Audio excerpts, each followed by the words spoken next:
created the sun? He's Allah Almighty. Who created the moon? He's Allah Almighty.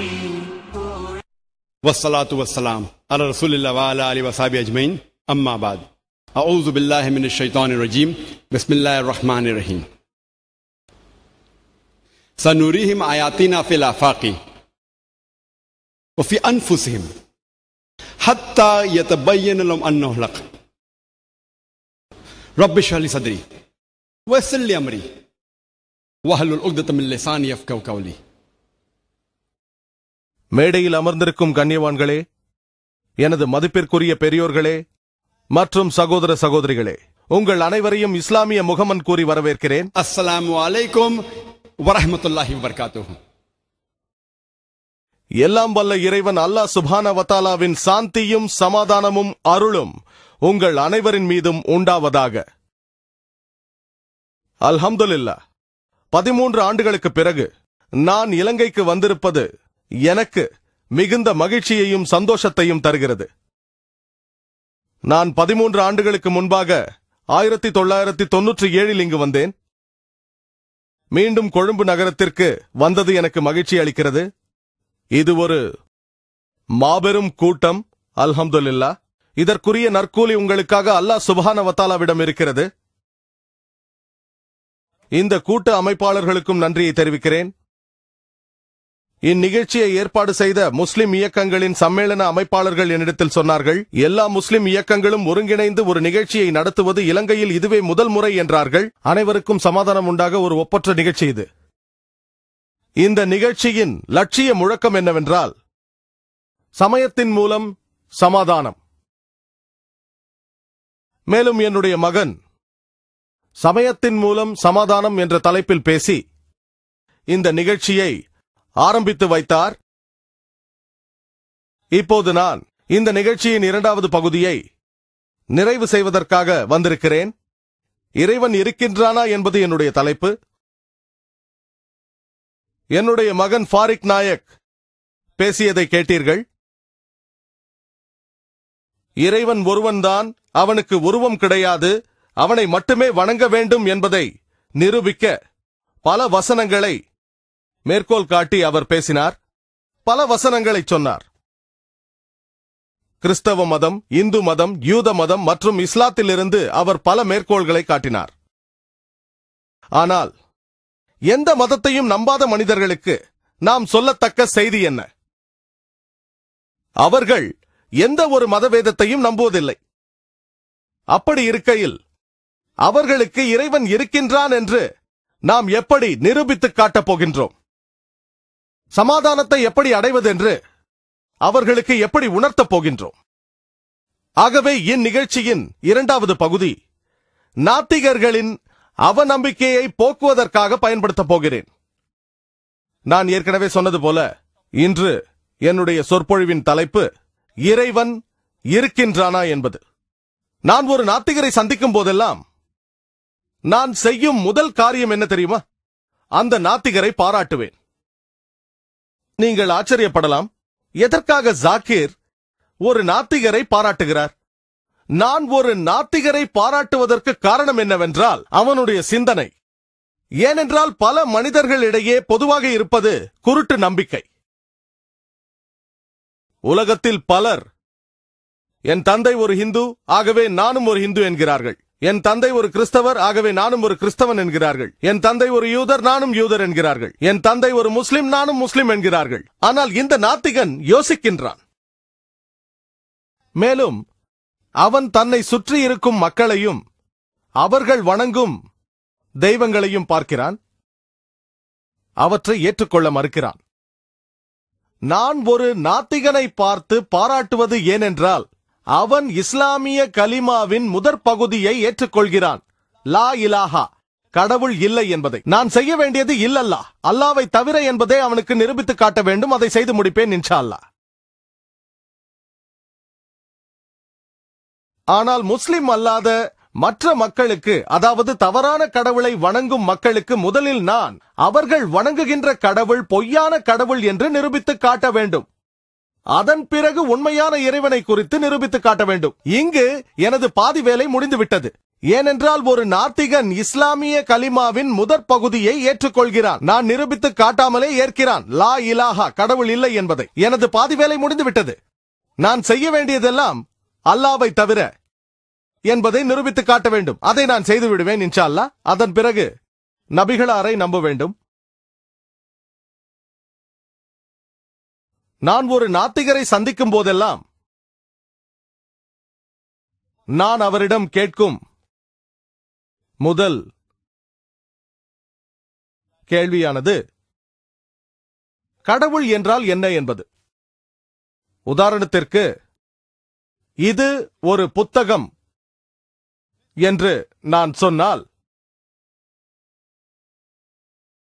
இதை புத்தகம் இல்லை என்று யாராவது சொல்ல வேண்டும் என்றால் அதன் வடிவிலக்கணம் அவருக்கு தெரிந்திருக்க வேண்டும். புத்தகத்தின் வடிவிலக்கணம் தெரியவில்லை என்றால் இது புத்தகம் இல்லை என்று சொல்ல முடியாது.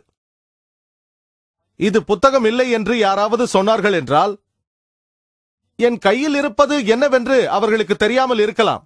ஆனால் இது புத்தகம் இல்லை என்று சொல்வதற்கு புத்தகத்தின் வடிவிலக்கணம் அவர்களுக்கு தெரிந்திருக்க வேண்டும். சிலர் கூறலாம், இல்லை சகோதரர் ஜாகிர், இது பேனா என்று எனக்கு தெரிந்திருந்தால், எனக்கு புத்தகத்தின் வடிவிலக்கணம் தெரியவில்லை என்றாலும் இதை புத்தகம் இல்லை என்று கூறலாமே என்பார்கள். அந்த கருத்தை ஏற்க முடியாது. இது பேனா என்று உங்களுக்கு தெரிந்திருந்தாலும் நான் கேட்பதற்கான வடிவிலக்கணம் உங்களுக்கு தெரியவில்லை என்றால், உதாரணத்திற்கு நான் இது ஒரு கலம் என்கிறேன். உங்களுக்கு பேனாவின் வடிவிலக்கணம் தெரிந்திருக்கலாம், ஆனால் கலமின் வடிவிலக்கணம் தெரியவில்லை என்றால் இது உண்மையில் கலம்தானா இல்லையா என்று உங்களால் சொல்ல முடியாது. ஏனென்றால் அரபு மொழியில் கலம் என்றால் பேனா என்று பொருள், உருது மொழியிலும் கலம் என்றால் பேனாதான். ஆகவே இது அந்த வகையை சார்ந்தது அல்ல என்று சொல்வதற்கு அதன் வடிவிலக்கணம் தெரிந்திருக்க வேண்டும். ஆகவே இதை நான் புத்தகம் என்று சொன்னால் இது புத்தகம் அல்ல என்று சொல்வதற்கு உங்களுக்கு அதன் வடிவிலக்கணம் தெரிந்திருக்க வேண்டும். உங்களுக்கு தெரியவில்லை என்றால் இதை புத்தகம் அல்ல என்று சொல்ல முடியாது. அதே போல கடவுள் இல்லை என்று சொல்லும் நபருக்கு கடவுளின் வடிவிலக்கணம் தெரிந்திருக்க வேண்டும். கடவுளை பற்றி தெரியவில்லை என்றால் கடவுள் இல்லை என்று சொல்ல முடியாது. இந்த நாத்திகன் தன்னை சுற்றி இருக்கும் மனிதர்கள் எவ்வாறு பல வகையான கடவுள்களை வணங்குகிறார்கள் என்பதை பார்த்துத்தான் கடவுளை குறித்து புரிந்து கொள்கிறான். அதன் பிறகு அவன் யோசிக்கின்றான், இந்த கடவுளும் என்னைப் போலத்தானே இருக்கிறார். இந்த கடவுளுக்கு உணவு தேவை, ஓய்வு தேவை, உறக்கம் தேவை, அவருக்கு உதவியும் தேவை. ஆகவே இப்படிப்பட்ட கடவுளை நம்பி என்ன பிரயோஜனம் என்று யோசிக்கிறான்.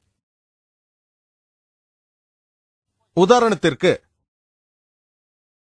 யாராவது ஒருவர் எனக்கு இஸ்லாத்தின் மீது நம்பிக்கை இல்லை, அது தீவிரவாதிகளின் மதம், அங்கு பெண்களுக்கு சுதந்திரம் இல்லை, அங்கு மனிதர்களுக்கே சுதந்திரம் இல்லை, அதில் விஞ்ஞானபூர்வமான உண்மைகள் இல்லை, ஆகவே இப்படிப்பட்ட ஒரு மதமான இஸ்லாம் மதத்தின் மீது எனக்கு நம்பிக்கை இல்லை என்று சொன்னால், தீவிரவாதத்தை ஆதரிக்கும் மதத்தின் மீது எனக்கும் நம்பிக்கை இல்லை என்று நான் அவருக்கு பதில் கூறுவேன்.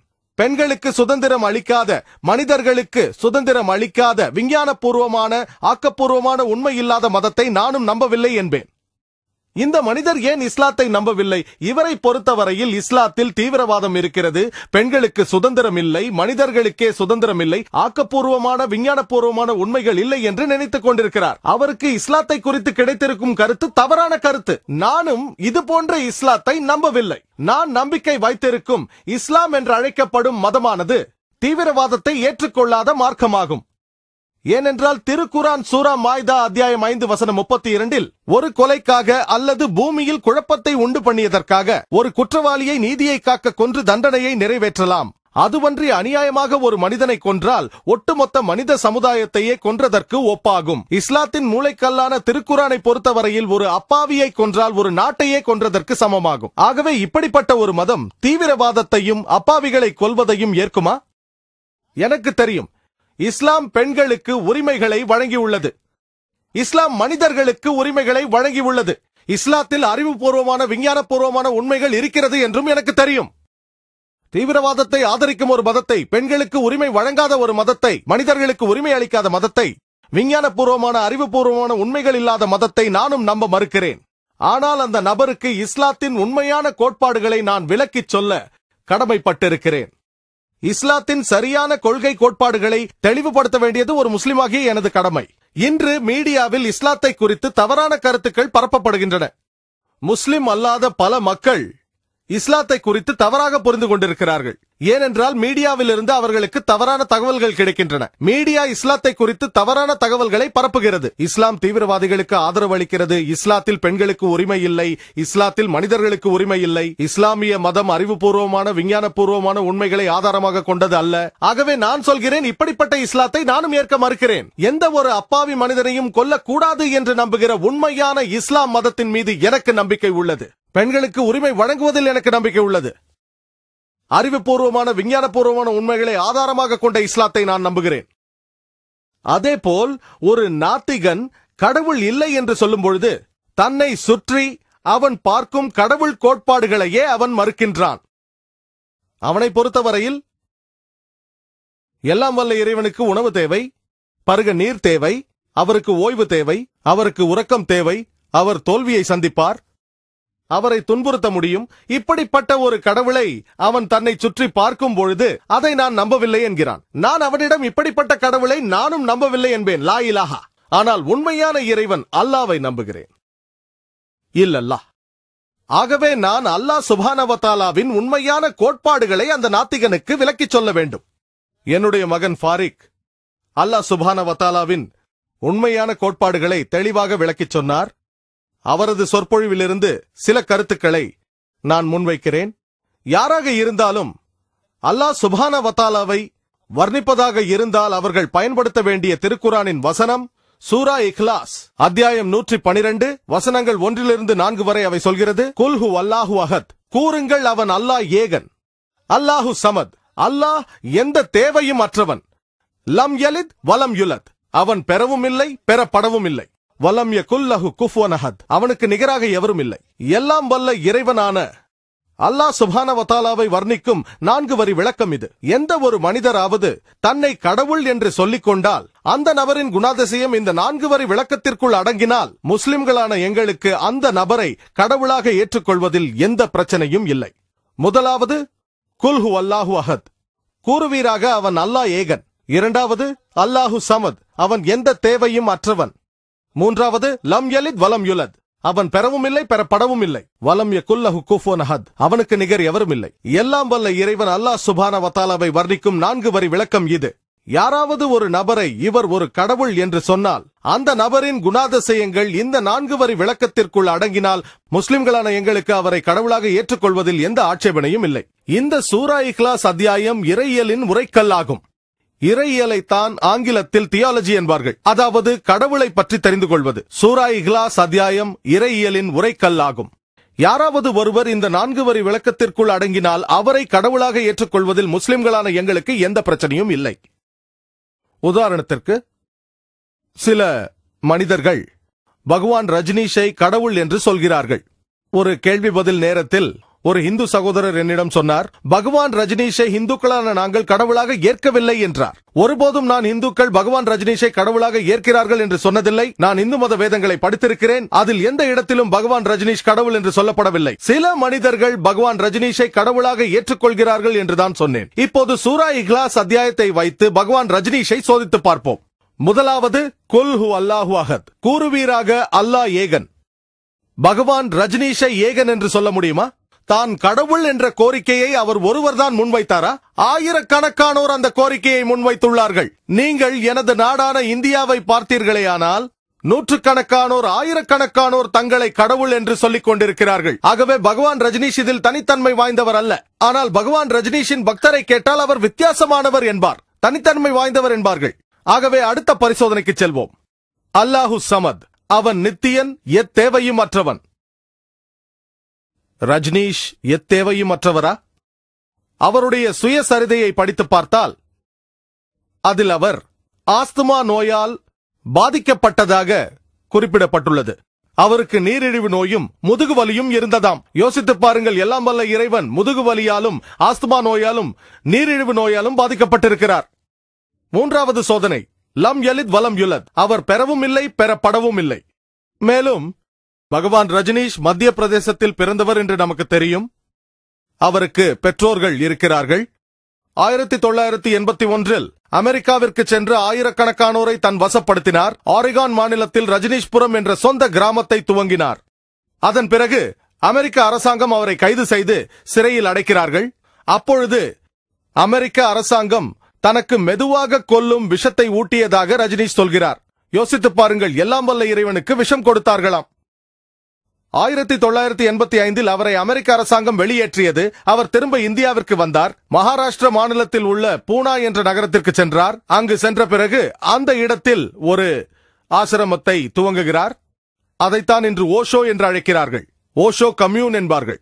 நீங்கள் பூனாவிற்கு சென்றால் அவருடைய சமாதியில் குறிப்பிடப்பட்டுள்ளது, பகவான் ரஜினீஷ் ஓஷோ பிறக்கவும் இல்லை, இறக்கவும் இல்லை. 11 டிசம்பர் 1931 19 ஜனவரி 1990 இடையே இந்த பூமிக்கு வந்து சென்றாராம். பிறக்கவும் இல்லை, இறக்கவும் இல்லை. 11 டிசம்பர் 1931 19 ஜனவரி 1990 இடையே பூமிக்கு வந்து சென்றாராம். இந்த உலகத்தில் உள்ள 21 நாடுகளுக்கு செல்ல அவருக்கு விசா மறுக்கப்பட்டதை சமாதியில் குறிப்பிட மறந்துவிட்டார்கள். யோசித்து பாருங்கள், எல்லாம் வல்ல இறைவனுக்கு இந்த பூமியில் பல பகுதிகளுக்கு செல்ல விசா தேவைப்படுகிறது. ரஜினீஷை இந்த நாட்டை விட்டு வெளியேற்றவில்லை என்றால் அவரது வீட்டையும் அவரது சீடர்கள் வீட்டையும் எரித்து விடுவோம் என்று கிரேக்க நாட்டின் பேராயர் சொல்லியிருக்கிறார். 4வது, வலம் யகுல்லஹு குஃபுவன் அஹத். இந்த பரிசோதனையில் உண்மையான எல்லாம் வல்ல இறைவனை தவிர வேறு எவராலும் தேர்ச்சி பெற முடியாது. அவனுக்கு நிகராக வேறு எவரையாவது வைக்க முடிந்தால் அவன் இறைவன் கிடையாது. வலம் யகுல்லஹு குஃபுவன் அஹத். அவனுக்கு நிகரில்லை. ரஜினீஷை உங்களுக்கு தெரியும், ஒரு சாதாரண மனிதனைப் போல 2 கண்களும் ஒரு மூக்கும் 2 கைகளும் தாடியும் வைத்திருந்தார். இந்த உலகத்தில் எதனோடும் இறைவனை ஒப்பிடும் தருணமே அவன் இறைவன் இல்லை என்று ஆகிவிடும். வலம் யகுல்லஹு குஃபுவன் அஹத். உதாரணத்திற்கு, எல்லாம் வல்ல இறைவன் அர்னால்ட் ஸ்குவாசனேகரை விட 1000 மடங்கு பலசாலி என்று யாராவது சொன்னார்களே ஆனால், அர்னால்ட் ஸ்குவாசனேகரை பற்றி கேள்விப்பட்டிருப்பீர்கள். மிஸ்டர் யூனிவர்ஸ் என்ற பட்டம் பெற்றவர், இந்த உலகத்தில் எல்லோரையும் விட பலசாலி என்ற பட்டம் பெற்றவர். இந்த உலகத்தில் எதனோடும் இறைவனை நீங்கள் ஒப்பிடும் தருணமே, அது 1000 மடங்காக இருக்கட்டும், 1,00,000 மடங்காக இருக்கட்டும், அது அர்னால்டாக இருந்தாலும் சரி, தாரா சிங்காக இருந்தாலும் சரி, கிங்காங்காக இருந்தாலும் சரி, இறைவனை வேறு எதனோடும் ஒப்பிடும் தருணமே அது இறைவன் இல்லை என்று ஆகிவிடும். வலம் யகுல்லஹு குஃபுவன் அஹத். அவனுக்கு நிகரில்லை. அல்லாஹ் சுப்ஹானஹு வ தஆலா எல்லாம் வல்ல இறைவனின் 4 வரி விளக்கம் இதுதான். இறை கோட்பாடு என்பது இதுதான் என்று நாத்திகனுக்கு நாம் விளக்கிச் சொன்னோமே ஆனால், கண்டிப்பாக உண்மையான இறை கோட்பாட்டை அவனால் மறுக்கவே முடியாது. ஆனால் அவன் தன்னை சுற்றி பார்க்கும் பொழுது இறைவனை குறித்த தவறான கோட்பாட்டை பார்க்கின்றான். இறைவன் தோல்வியை சந்திப்பார், இறைவனால் காயமடைய முடியும், இறைவனுக்கு உதவி தேவை, இறைவனுக்கு உணவு தேவை, அவனுக்கு உறக்கம் தேவை, அவனுக்கு ஓய்வு தேவை. இதையெல்லாம் பார்க்கும் பொழுது ஒரு நாத்திகன் அறிவுபூர்வமாக சிந்திக்கின்றான். இறைவனுக்கு ஓய்வு தேவை, அவனுக்கு உணவு தேவை, அவனுக்கு உறக்கம் தேவை, அவனுக்கு உதவி தேவை, அவனிடம் வல்லமை ஏதும் இல்லை, அவன் ஏகன் இல்லை, அவன் நித்தியன் இல்லை, அவன் இறந்து போகக்கூடும். ஆகவே இப்படிப்பட்ட ஒரு இறைவனை நான் ஏன் ஏற்க வேண்டும் என்று பொய்யான இறைவனை அவன் மறுக்கின்றான். அதுதான் நமது கலிமா ஷஹாதாவின் முதற் பகுதியான லா இலாஹா என்பதாகும். அறிவுபூர்வமாக சிந்திப்பவர்கள் எவரும், மேலும் வேதங்களை நம்புபவர்களும் உண்மையான இறை கோட்பாட்டை நம்பித்தான் ஆக வேண்டும். ஆனால் அநேக நாத்திகர்களில் பலரும் விஞ்ஞானத்தை நம்புகிறார்கள். அவர்களுக்கு விஞ்ஞானம் மட்டும்தான் அளவுகோலாகும். அவர்கள் என்னிடத்தில், சகோதரர் ஜாக்கிர், நீங்கள் இறைவன் இருக்கின்றான் என்று விஞ்ஞானபூர்வமாக நிரூபித்து காட்டுங்கள், நான் நம்புகிறேன் என்பார்கள். அநேக நாத்திகர்களுக்கு ஆதியும் அந்தமும் விஞ்ஞானமாகத்தான் இருக்கிறது. ஏனென்றால் இன்றைய உலகம் ஒரு விஞ்ஞான யுகமாகும். ஆனால் இன்ஷா அல்லாஹ் என்னுடைய சொற்பொழிவின் அடுத்த பகுதியில் விஞ்ஞானத்தின் மீது நம்பிக்கை வைத்துள்ள நாத்திகனுக்கு அல்லாஹ் சுப்ஹானஹு வ தஆலா இருப்பதை நான் விஞ்ஞானபூர்வமாக நிரூபித்து காட்டுவேன். திருக்குரான் மற்றும் நவீன விஞ்ஞானத்தின் உதவியோடு இதை செய்ய போகிறேன். விஞ்ஞானத்தை அளவுகோலாக வைத்திருக்கும் அந்த நாத்திகனிடம் நான் கேட்கும் முதல் கேள்வி, அவரை பார்த்து, ஒரு கருவியை உங்கள் முன்னால் கொண்டு வந்தால், இந்த உலகத்தில் இதுவரை யாருமே கண்டிராத ஒரு கருவி, அது குறித்து இந்த உலகத்தில் யாருக்கும் தெரியாது, அதை அந்த நாத்திகருக்கு முன்னால் வைத்து ஒரு கேள்வி கேட்கப்படுகிறது. இந்த கருவியின் இயக்கம் பற்றிய விளக்கத்தை உங்களுக்கு சொல்லித்தரக்கூடிய அந்த முதல் நபர் யாராக இருக்க முடியும் என்ற கேள்வி கேட்கப்படுகிறது. இதுவரை யாரும் கண்டிராத ஒரு கருவி அது. உங்களால் யூகிக்க முடிகிறதா? ஒரு நாத்திகரிடம் இந்த கேள்வியை கேட்டால் முதல் நபர், அந்த கருவியை விளக்கிச் சொல்லக்கூடிய முதல் நபர் யாராக இருக்க முடியும் என்று கேட்டால், இந்த உலகத்தில் இதுவரை யாரும் கண்டிராத ஒரு கருவி, அதன் இயக்கம் பற்றி யாரால் சொல்ல முடியும்? அந்த முதல் நபர் யாராக இருக்கும்? யூகிக்க முடிகிறதா? உங்களால் சொல்ல முடியுமா? உற்பத்தியாளர். சரியாக சொன்னீர்கள். மாஷா அல்லாஹ். சரியான பதில். வேறு ஏதாவது பதில் உள்ளதா? அதை படைத்தவர். சரியான பதில். மாஷா அல்லாஹ். கொழும்பில் உள்ளவர்கள் புத்திசாலிகள் தான். உற்பத்தியாளர், படைத்தவர், ஆக்கியவர், தயாரித்தவர், கண்டுபிடிப்பாளர். எந்த நாத்திகரை பார்த்து நீங்கள் கேட்டாலும், அதாவது இதுவரை யாருமே கண்டிராத ஒரு கருவியின் இயக்க முறையை உங்களுக்கு சொல்லித்தரக்கூடிய முதல் நபர் யார் என்று கேள்வி கேட்டால், அதற்கு அவரது பதில் உற்பத்தியாளர், தயாரிப்பாளர், கண்டுபிடிப்பாளர், ஆக்கியவர், படைப்பாளர் என்று இவைகளில் ஏதாவது ஒன்றாகத்தான் இருக்கும். இதை நீங்கள் நினைவில் வைத்துக் கொள்ளுங்கள். யாருமே இதுவரை கண்டிராத ஒரு கருவியின் இயக்க முறையை உங்களுக்கு சொல்லித்தரக்கூடிய முதல் நபர் யாராக இருக்கக்கூடும்? தயாரிப்பாளர், கண்டுபிடிப்பாளர், படைப்பாளர், ஆக்கியவர், உற்பத்தியாளர். இரண்டாவது நபர் யாராக இருக்கக்கூடும்? அந்த உற்பத்தியாளரோ படைப்பாளரோ யாருக்கு சொல்லிக் கொடுத்தாரோ அவர்தான். ஆனால் முதல் நபர் யாராக இருக்கும்? அந்த படைப்பாளரோ இல்லை தயாரிப்பாளரோ உற்பத்தியாளரோ. இதை நீங்கள் நினைவில் வைத்துக் கொள்ளுங்கள். அந்த நாத்திகரை பார்த்து நான் கேட்கும் இரண்டாவது கேள்வி, நமது இந்த பிரபஞ்சம் எப்படி உருவானது என்று கேட்பேன். அதற்கு அவர், முதலில் ஒரு நட்சத்திர கூட்டம் இருந்தது, அந்த நட்சத்திர கூட்டத்தில் உள்ளடங்கியதே நமது பிரபஞ்சம். அதன் பிறகு இரண்டாவதாக ஒரு விரிசல் ஏற்பட்டது, ஒரு பெரும் வெடிப்பு ஏற்பட்டது. அதன் மூலம் அண்டங்களும் நட்சத்திரங்களும் கிரகங்களும் சூரியனும் சந்திரனும் நாம் வாழும் இந்த பூமியும் உருவாக்கப்பட்டது என்று அவர்கள் பதிலளிப்பார்கள். இது குறித்து உங்களுக்கு எப்பொழுது தெரிய வந்தது என்று கேட்டால், 1970 ஆரம்ப கட்டத்திலே சில விஞ்ஞானிகள் இதை கண்டுபிடித்து சொன்னார்கள் என்று பதில் சொல்வார்கள். அதற்காக அவர்களுக்கு நோபல் பரிசும் கிடைத்தது என்று சொல்வார்கள். 40 ஆண்டுகளுக்கு முன்பாக விஞ்ஞானிகளின் ஒரு குழு இந்த பிரபஞ்சம் எப்படி உருவானது என்று உலகத்திற்கு சொல்லி அதற்கு பெரும் வெடிப்பு என்று பெயர் வைத்தார்கள்.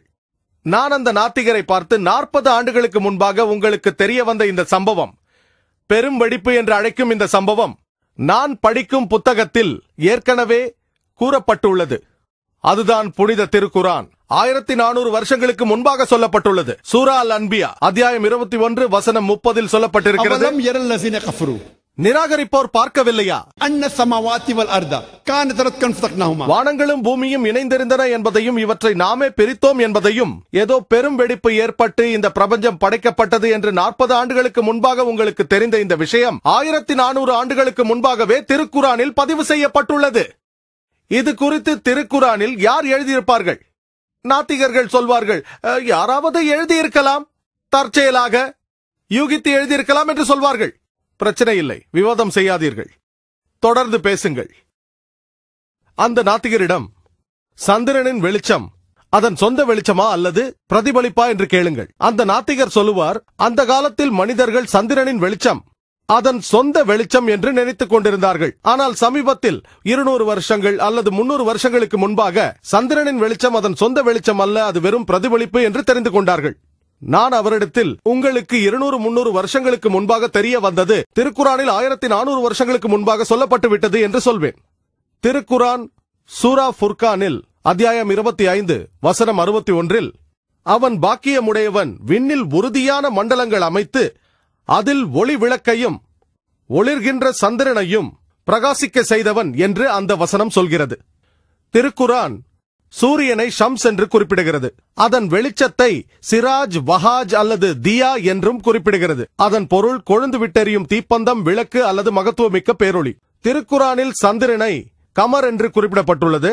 அதன் வெளிச்சத்தை முனீர் அல்லது நூர் என்று திருக்குரானில் குறிப்பிடப்பட்டுள்ளது. இரவலாய் பெற்ற அல்லது பிரதிபலிக்கப்பட்ட ஒளி. இந்த செய்தி சூரா ஃபுர்கான் அத்தியாயம் 25 வசனம் 61 மட்டுமல்லாமல் சூரா யூனுஸ் அத்தியாயம் 10 வசனம் 5 சொல்லப்பட்டிருக்கிறது.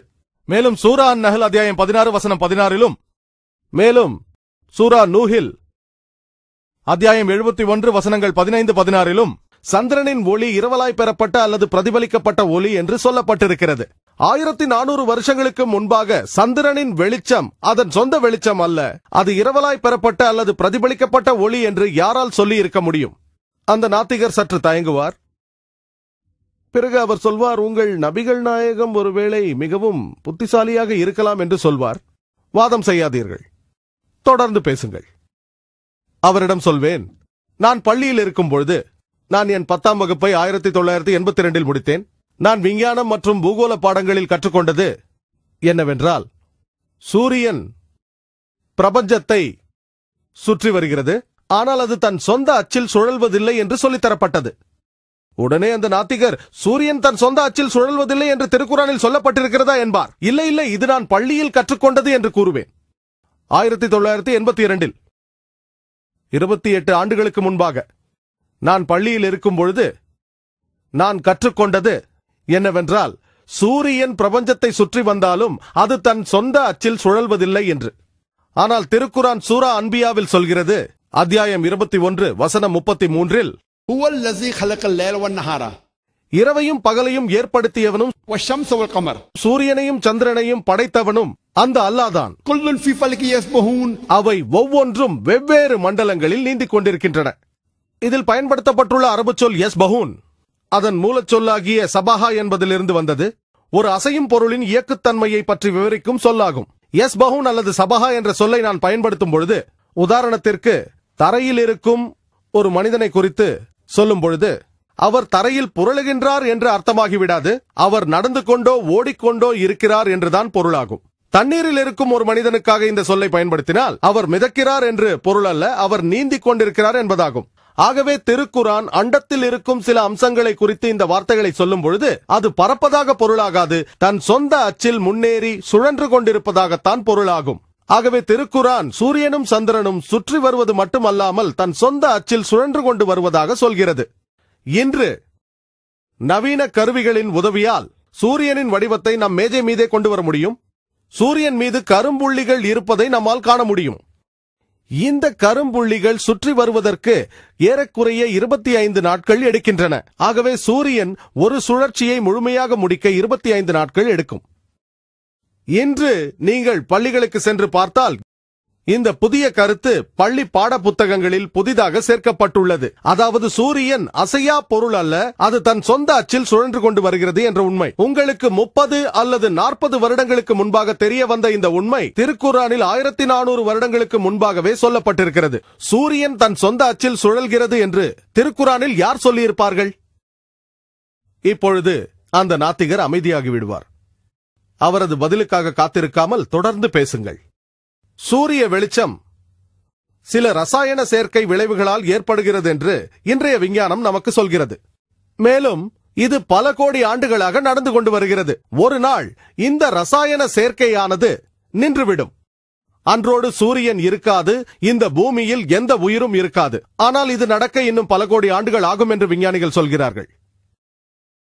இதை சில 100 ஆண்டுகளுக்கு முன்பாக விஞ்ஞானிகள் கண்டுபிடித்தார்கள். ஆனால் திருக்குரான் இதை 1400 ஆண்டுகளுக்கு முன்பாகவே சொல்லிவிட்டது. சூரா யாசீன் அத்தியாயம் 36 வசனம் 38 والشمس تجري لمستقر لها சூரியனின் இயக்கம் நிர்ணயிக்கப்பட்ட ஒரு காலகட்டம், நிர்ணயிக்கப்பட்ட நேரம் மற்றும் நிர்ணயிக்கப்பட்ட இடத்தில் அது முடிவுக்கு வரும் என்கிறது. ஒரு நாள் சூரியனின் இயக்கம் நின்று அது முழுமையாக அணைந்துவிடும் என்று இன்றைய விஞ்ஞானம் சொல்கிறது. ஒரு காலகட்டம் வரை அது இருக்கும். மேலும் இன்றைய விஞ்ஞானம் சொல்கிறது, சூரியன் தன் கோள் கூட்டத்துடன் பிரபஞ்சத்தின் ஒரு திக்கை நோக்கி நகர்ந்து கொண்டிருப்பதாகவும், அதன் இலக்குக்கு ஹெர்குலின், ஆல்பா ரைலா, ஆல்பா லைரா என்று பெயர்கள் உண்டு.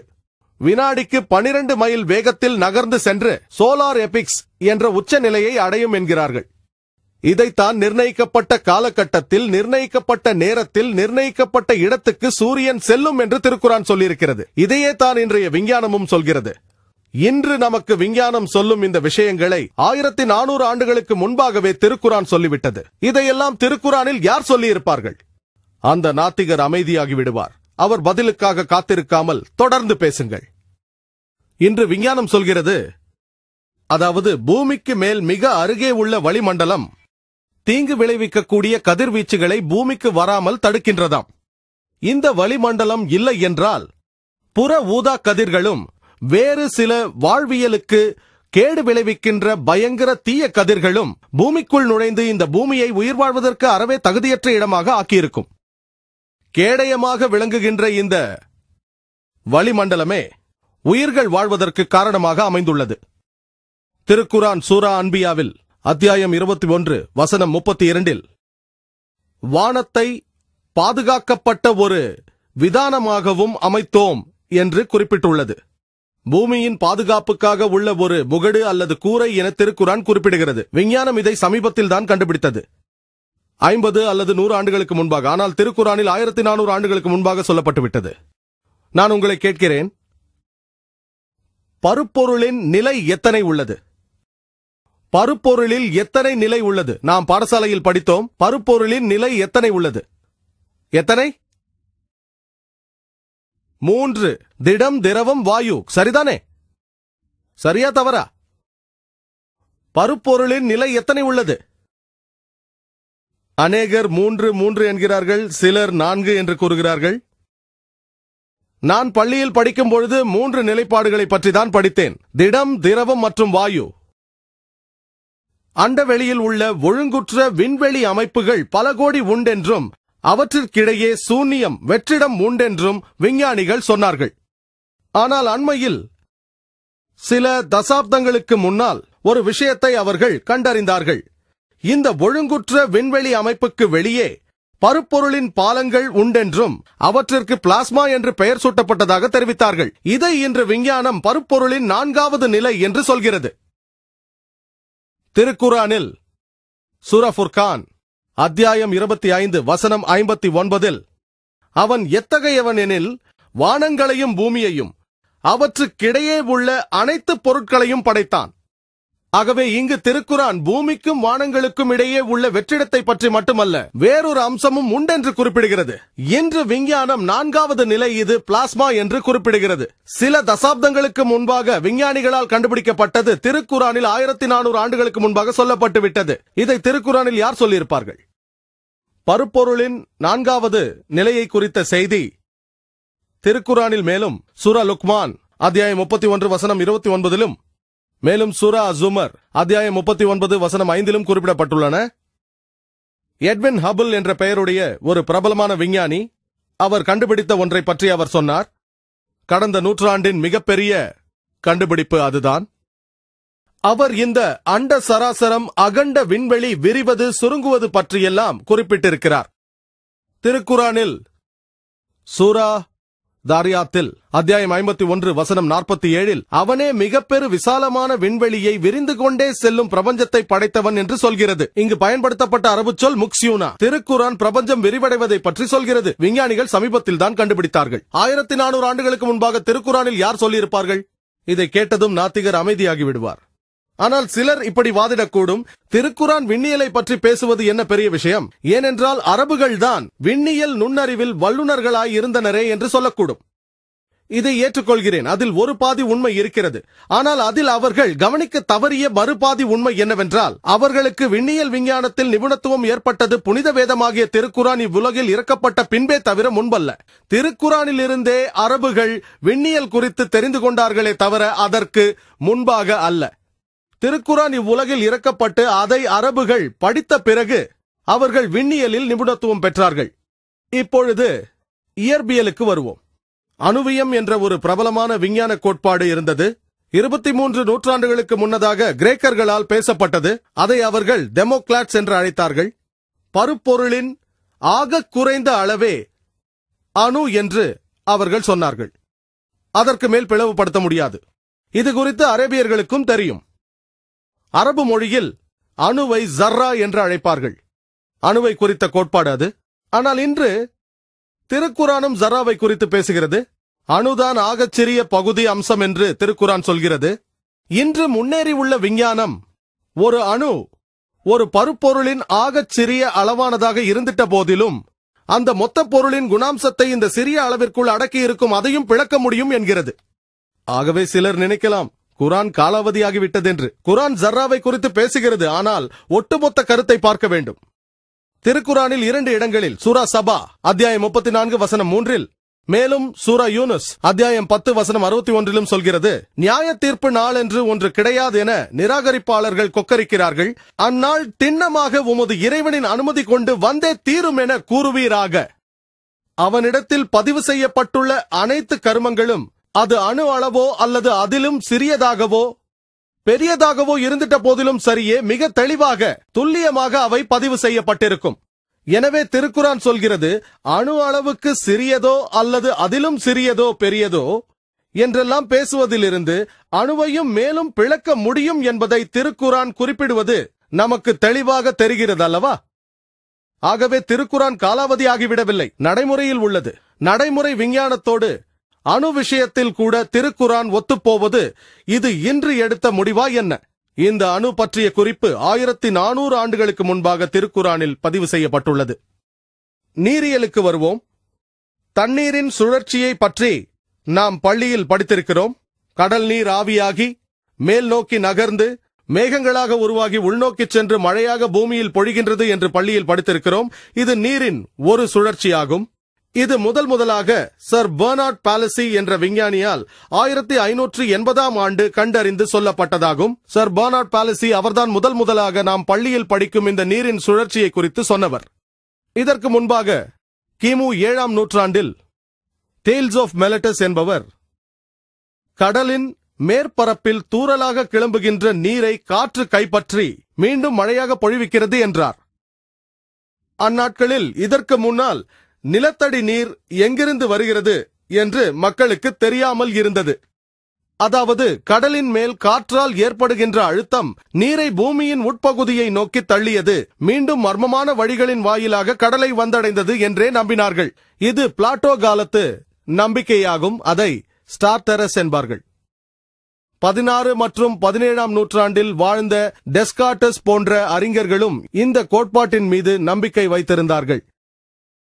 மேலும் அரிஸ்டாட்டில் போன்ற விஞ்ஞானிகளிலிருந்து 19ஆம் நூற்றாண்டு விஞ்ஞானி வரை மலைகளின் அடித்தளங்களில் உறைந்து கிடக்கின்ற நீர்தான் மெல்ல மெல்ல நிலத்தடியில் ஊடுருவி பரவி நிலத்தடி நீராக வெளிப்படுவதாக நம்பி வந்தனர். இப்படி மலைத்தளங்களில் உறைந்து கிடந்த நீர்தான் ஊற்றுகளாக பெருக்கெடுத்ததாகவும் கருதினார்கள். இன்று நவீன விஞ்ஞானம் மழை நீர் நிலத்தில் உள்ள வெடிப்புகள் விரிசல்கள் வழியே கசிவதால் உருவாவதே நிலத்தடி நீர் என்று அறிய தந்துள்ளது. திருக்குரான் 1400 ஆண்டுகளுக்கு முன்பாக சொல்லிவிட்டது. சூரா ஜுமரில் அத்தியாயம் 39 வசனம் 21 நீங்கள் பார்க்கவில்லையா என்ன? அல்லாஹ் வானத்திலிருந்து நீரை பொழிந்து அதனை அருவிகளாகவும் ஊற்றுகளாகவும் நதிகளாகவும் பூமியில் ஓடச் செய்தான். அதன் வாயிலாக பயிர் வகைகளை விதவிதமான நிறங்களில் அவன் வெளிப்படுத்துகின்றான் என்கிறது. மேலும் சூரா அர்-ரூம் அத்தியாயம் 30 வசனம் 24 மேகங்களிலிருந்து மழையை பொழியச் செய்து இறந்த பூமியை அவன் செழிக்க செய்கின்றான். மேலும் சூரா முஹ்மினூன் அத்தியாயம் 23 வசனம் 18 நாமே விண்ணிலிருந்து நீரை இறக்கி பூமியை நனைத்து நீரை தேக்கி அதை ஓடவும் விடுகிறோம் என்கிறான் இறைவன். மேலும் சூரா அல் ஹிஜ்ர் அத்தியாயம் 15 வசனம் 22 நீரை பற்றி பேசுகின்ற போது சூலூட்டும் வளமான காற்றை அனுப்புவதாக சொல்கின்றான். இந்த இடத்தில் உபயோகிக்கப்பட்டுள்ள அரபு சொல் லவாக்கி என்பதாகும். லக்ஹா லக்கி என்ற மூலச்சொல்லிலிருந்து பிறந்தது. சூல் உண்டாக்குதல், கருக்கொள்ளச் செய்தல் என்பது இதன் பொருள். இன்றைய விஞ்ஞானம் அவை காற்றால் இழுத்துக் கொண்டு வரப்படும் சூலூக்கிகளால் மேகங்கள் கர்ப்பமாகின்றன என்று அறிய தருவதோடு, மேலும் மேகங்கள் ஒருங்கிணைகின்ற போது அதில் மின்னலும் நீரும் வெளிப்படுவதாகவும் அதுவே பின்னர் மழையாக கீழே இறங்குவதாகவும் சொல்கிறது. திருக்குரான் சூல் கொள்ளச் செய்தல், கருக்கொள்ளச் செய்தல் என்ற சொற்களை பயன்படுத்தியுள்ளது. மேலும் திருக்குரான் சூரா நூர் அத்தியாயம் 24 வசனம் 43 மேகங்களை ஒருங்கிணைத்து குவியலாக்கி பிறகு அதிலிருந்து நீரை இறக்குவதாக சொல்லப்பட்டுள்ளது. மேலும் சூரா அர்-ரூமில் அத்தியாயம் 30 வசனம் 48 நீராவி மாற்றம் மேகமாகி துண்டு துண்டாக சிதறடிக்கப்பட்ட மேகங்களிலிருந்து தரையை நோக்கி நீர் வருகிறது என்பது விவரிக்கப்பட்டுள்ளது. நீர் சுழற்சியை பற்றி திருக்குரான் பல இடங்களில் மிக தெளிவாக விவரித்துள்ளது. சூரா ஆராஃப் அத்தியாயம் 7 வசனம் 57 சூரா அர்-ராத் அத்தியாயம் 13 வசனம் 17 சூரா அல் ஃபுர்கான் அத்தியாயம் 25 வசனங்கள் 48-49 சூரா அல் ஃபாத்திர் அத்தியாயம் 35 வசனம் 27, சூரா அல் ஃபாத்திர் அத்தியாயம் 35 வசனம் 9, சூரா யாசின் அத்தியாயம் 36 வசனம் 34, சூரா அல் ஜாசியா அத்தியாயம் 45 வசனம் 5, சூரா காஃப் அத்தியாயம் 50 வசனங்கள் 9 மற்றும் 10, சூரா அல் வாக்கியா அத்தியாயம் 56 வசனங்கள் 68 70 வரை, சூரா அல் முல்க் அத்தியாயம் 67 வசனம் 30, சூரா தாரிக் அத்தியாயம் 86 வசனம் 11. இப்படியே திருக்குரானில் நீரை பற்றி பேசும் திவ்ய வசனங்களை மட்டுமே என்னால் அடுக்கிக் கொண்டே போக முடியும். திருக்குரான் நீர் சுழற்சியை குறித்து மிகவும் தெளிவாக விரிவாக சொல்லியிருக்கிறது. இந்த நீர் சுழற்சியை பற்றி 16ஆம் நூற்றாண்டில்தான், அதாவது 1580 தான் நாம் அறிய வந்தோம். அப்படி இருக்கும் பொழுது 1400 ஆண்டுகளுக்கு முன்னால் இந்த விஞ்ஞான உண்மைகளை திருக்குரானில் பதிவு செய்தது யார்? மண்ணியலை பற்றி பார்ப்போம். இன்று மண்ணியல் விஞ்ஞானிகள் நாம் வாழ்கின்ற பூமியின் மேல்வட்ட பரப்பு 3750 மைல்களுக்குள் அடங்கியதாகும் என்கின்றனர். பூமியின் அடித்தட்டுகள் மிக வெப்பமான திரவ பதத்தில் உள்ளன. அதில் உயிர் வாழ்வது முடியாது. அங்கிருந்து மேல் நோக்கி போக போக பூமியின் தன்மை கடினமாகிறது. இப்போது நாம் வாழ்ந்து கொண்டிருக்கின்ற இந்த தட்டு திடமானது, ஆனால் இது மிக மெல்லியது. இந்த தட்டின் பருமன் 1 to 30 மைல் வரை இருக்கும். ஆகவே இது ஆட்டம் காணக்கூடிய வாய்ப்பு அதிகமாக இருக்கிறது. ஆகவே நாம் வாழும் இந்த பூமி ஆட்டம் காணக்கூடியது. ஆயினும் ஆங்காங்கே ஏற்பட்டுள்ள விந்தை மிகு மடிப்புகள் மலைகளாக எழுந்து நிற்பதால் அப்படி பூமி ஆடுவது தடுக்கப்படுகிறது என்கிறார்கள். சமீபத்தில் மண்ணியல் விஞ்ஞானிகள் கண்டுபிடித்தது 1400 ஆண்டுகளுக்கு முன்பாகவே திருக்குரானில் பதிவு செய்யப்பட்டுள்ளது. சூரா அன்-நபா அத்தியாயம் 78 வசனங்கள் 6 மற்றும் 7. இப்பூமியை நாம் பெரிய விரிப்பாக்கி மலைகளை அவற்றின் மீது முளைகளாக அமைத்துள்ளோம் என பதியப்பட்டுள்ளது. இங்கு பயன்படுத்தப்பட்டுள்ள அரபு சொல் அவ்தாத் என்பதாகும். கூடாரம் அமைப்பதற்கு அறையப்படும் முளைகள். இந்த கூடார முளைகள் ஓங்கி அறையப்பட்டு 3/4 பகுதிக்கு மேல் பூமிக்குள்ளேதான் இருக்கும். ஒரு மிகச் சிறிய பகுதிதான் வெளியே தெரியும். திருக்குரான் இந்த மலைகள் கூடாரத்து முளைகள் போலத்தான் என்கிறது. இன்றைய விஞ்ஞானம் மலைகளுக்கு அடிவேர்கள் இருப்பதாக தெரிவிக்கின்றது. அவை பூமிக்குள் ஊடுருவி செல்கின்றனவாம். நாம் பூமிக்கு மேலே பார்க்கின்ற பகுதி மிக சிறிய பகுதிதான். கடலில் பார்க்கின்ற பனிப்பாறை போலத்தான் இதுவும். கடலில் மிதக்கின்ற பனிப்பாறை தண்ணீருக்கு மேல் வெறும் 10% தான் உள்ளது. 90% மறைந்திருக்கிறது. அதே போலத்தான் பூமிக்கு மேல் நாம் பார்க்கின்ற மலைகள் வெறும் சிறிய பகுதிதான். அதன் மிகப்பெரிய பகுதி பூமிக்கு அடியில் மறைந்திருக்கிறது. திருக்குரானில் சூரா காசியா அத்தியாயம் 88 வசனம் 19, மேலும் சூரா அன்-நாசியாத் அத்தியாயம் 79 வசனம் 32 பூமியின் மீது மலைகளை நாம் உறுதியாக ஊன்றியுள்ளோம் என்று சொல்லப்பட்டிருக்கிறது. இன்று நாம் இதை ஆராய்கின்ற போது, இன்று உலகின் பல பல்கலைக்கழகங்களில் மண்ணியல் ஆய்வு வெளிவந்துள்ளன. இந்த ஆய்வுகளுக்கு பிரதானமாக ஏற்கப்பட்டுள்ள வழிகாட்டி நூல் ஒன்று உள்ளது. அந்த நூலின் பெயர் தி எர்த், அதாவது பூமி என்று பொருள். பல விஞ்ஞானிகளின் கருத்துக்கள் இந்த நூலில் உள்ளது. அதில் ஒருவரின் பெயர் பிராங்க் பிரஸ். ஒரு காலத்தில் ஐக்கிய அமெரிக்காவின் விஞ்ஞான பீடத்தின் தலைவராகவும் அன்றைய அமெரிக்க ஜனாதிபதி ஜிம்மி கார்ட்டரின் விஞ்ஞான விவகார ஆலோசகராகவும் இருந்தவர். அவருடைய நூலில் மலைகளின் பயன்பாடுகளை குறித்து சொல்லியிருக்கிறார். நிறைய வரைபடங்களும் தந்துள்ளார். மலைகள் ஆழமாக வேரூன்றி நிற்பவை என்பதை படங்கள் மூலம் காட்டியுள்ளார். அவற்றின் வேர் தோற்றத்தில் கூடாரங்களுக்கு அடிக்கப்படும் முளைகளைப் போலவே தோற்றமளிப்பதை தெளிவாக காட்டியுள்ளார். பூமி ஆட்டம் காணுவதை தடுப்பதுதான் மலைகளின் முக்கிய பயன்பாடு என்று அவர் சொல்கிறார். இதே கருத்தைத்தான் 1400 ஆண்டுகளுக்கு முன்பாக திருக்குரானில் பதிவு செய்யப்பட்டுள்ளது.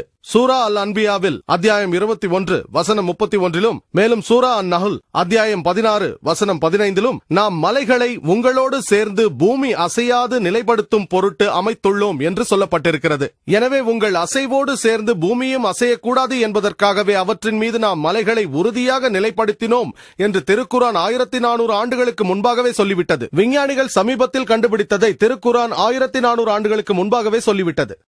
கடலியல் சம்பந்தமாக திருக்குரான் சொல்கிறது. சூரா ஃபுர்கானில் அத்தியாயம் 25 வசனம் 53, அவன்தான் இரு கடல்களையும் ஒன்று சேர்த்தான். ஒன்று மிக்க இனிமையும் சுவையும் உள்ளது, மற்றொன்று உப்பும் கசப்புமானது. இவ்விரண்டிற்கும் இடையே வரம்பையும் மீற முடியாத ஒரு தடையையும் ஏற்படுத்தி இருக்கின்றான். இதே கருத்தை திருக்குரான் சூரா அர்-ரஹ்மானில் அத்தியாயம் 55 வசனம் 19 மற்றும் 20 مرج البحرين يلتقيان بينهما برزخ لا يبغيان.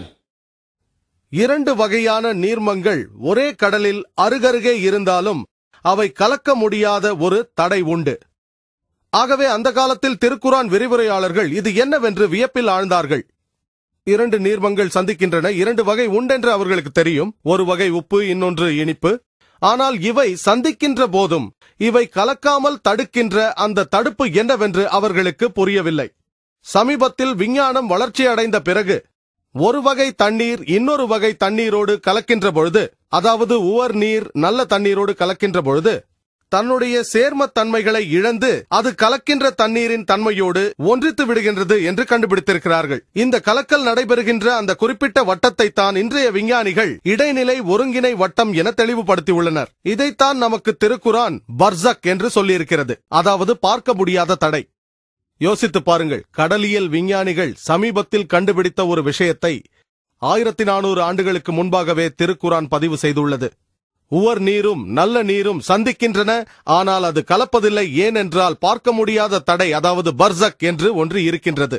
இன்று இதை நாம் நம் கண்களாலேயே பார்க்க முடியும். தென்னாப்பிரிக்காவில், ஆப்பிரிக்காவின் தென்கோடியில் உள்ள கேப்டவுன் நகரத்தை ஒட்டிய நன்னம்பிக்கை முனை என்று சொல்கிறோமே, அந்த இடத்தில் கடலில் இந்த விந்தையை நாமே பார்க்கலாம். உவர் நீரும் நல்ல நீரும் சந்திக்கின்றன, அதை தடுக்கின்ற தடுப்பை நாமே பார்க்கலாம். அவை சந்திக்கின்றன, ஆனால் கலப்பதில்லை. இதே போன்ற ஒன்றை நாம் எகிப்திலும் பார்க்கலாம். நைல் நதி மத்திய தரைக்கடலில் விழுகின்ற பொழுது, நல்ல நீர் உவர் நீரில் விழும் பொழுது. இன்னொரு சிறந்த உதாரணம் வளைகுடா நீரோட்டம். மெக்சிகோ வளைகுடாவில் ஆரம்பித்து அமெரிக்க கிழக்கு கடலோரம் வழியாக சென்று ஐரோப்பாவின் மேற்கு கடற்கரையை அடைகிறது. ஆயிரக்கணக்கான மைல்களை தாண்டி வருகிறது. அந்த இடத்தில் கப்பலில் பயணித்தால் ஒரு புறத்தில் இருக்கும் தண்ணீரையும் மறுபுறத்தில் இருக்கும் தண்ணீரையும் எடுத்து பார்த்தால் ஒரு புறத்து தண்ணீர் இனிப்பாகவும் இன்னொன்று உப்பாகவும் இருக்கும். இந்த 2 தண்ணீருக்கும் இடையே உள்ள தட்ப வெப்ப நிலைகளும் மாறுபடும். இப்பொழுது உயிரியலுக்கு வருவோம். திருக்குரான் சூரா அல் அன்பியாவில் அத்தியாயம் 21 வசனம் 30 وَجَعَلْنَا مِنَ الْمَاءِ كُلَّ شَيْءٍ أَفَلَا يُؤْمِنُونَ அனைத்தையும் நாம் நீரிலிருந்தே படைத்தோம், அப்படியும் உங்களுக்கு நம்பிக்கை வரவில்லையா? கற்பனை செய்து பாருங்கள். பாலைவன பகுதியான அரேபியாவில் 1400 ஆண்டுகளுக்கு முன்பாக அனைத்து உயிரினங்களும் நீரினால் உருவானது என்று திருக்குரான் சொல்கிறது. இதை யார் நம்பியிருப்பார்கள்? மாயாஜால கதை போல இருக்கிறது. தண்ணீர் பற்றாக்குறை உள்ள பாலைவன பகுதியான அரேபியாவில் உலகத்தில் உள்ள அனைத்து உயிரினங்களும் தண்ணீரால் உருவானது என்று திருக்குரான் சொல்கிறது. இன்று விஞ்ஞானம் வளர்ச்சியடைந்த பிறகு நமக்கு தெரிய வந்துள்ளது, ஒவ்வொரு ஜீவராசியின் மூலக்கூறு என்பது ஒரு உயிரணுதான். அந்த உயிரணுவில் சைட்டோபிளாசம் உள்ளது. அதில் 80% தண்ணீர் தான் உள்ளது. எல்லா உயிரினங்களிலும் 50 to 90% வரை தண்ணீர் தான் உள்ளது என்று விஞ்ஞானம் சொல்கிறது. தண்ணீர் இல்லாமல் எந்த உயிரினத்தாலும் உயிர் வாழ்ந்திட முடியாது. யோசித்து பாருங்கள், திருக்குரான் இது குறித்து 1400 ஆண்டுகளுக்கு முன்பாக சொல்லிவிட்டது. எல்லா உயிரினங்களும் தண்ணீரால் உருவாக்கப்பட்டது. நீங்கள் அந்த நாத்திகரை கேட்கலாம், 1400 ஆண்டுகளுக்கு முன்பாக இதை திருக்குரானில் யார் சொல்லியிருப்பார்கள்? அவர் அமைதியாக இருப்பார். இன்று சாத்தியக்கூறு கோட்பாடு என்றெல்லாம் பேசுகிறார்கள். அதை பற்றி நமக்கும் தெரியும். சாத்தியக்கூறு கோட்பாடு என்றால் என்ன? நீங்கள் ஒன்றை யூகிக்கிறீர்கள் என்று வையுங்கள். யூகித்தது சரி என்பதற்கு சாத்தியக்கூறு என்ன?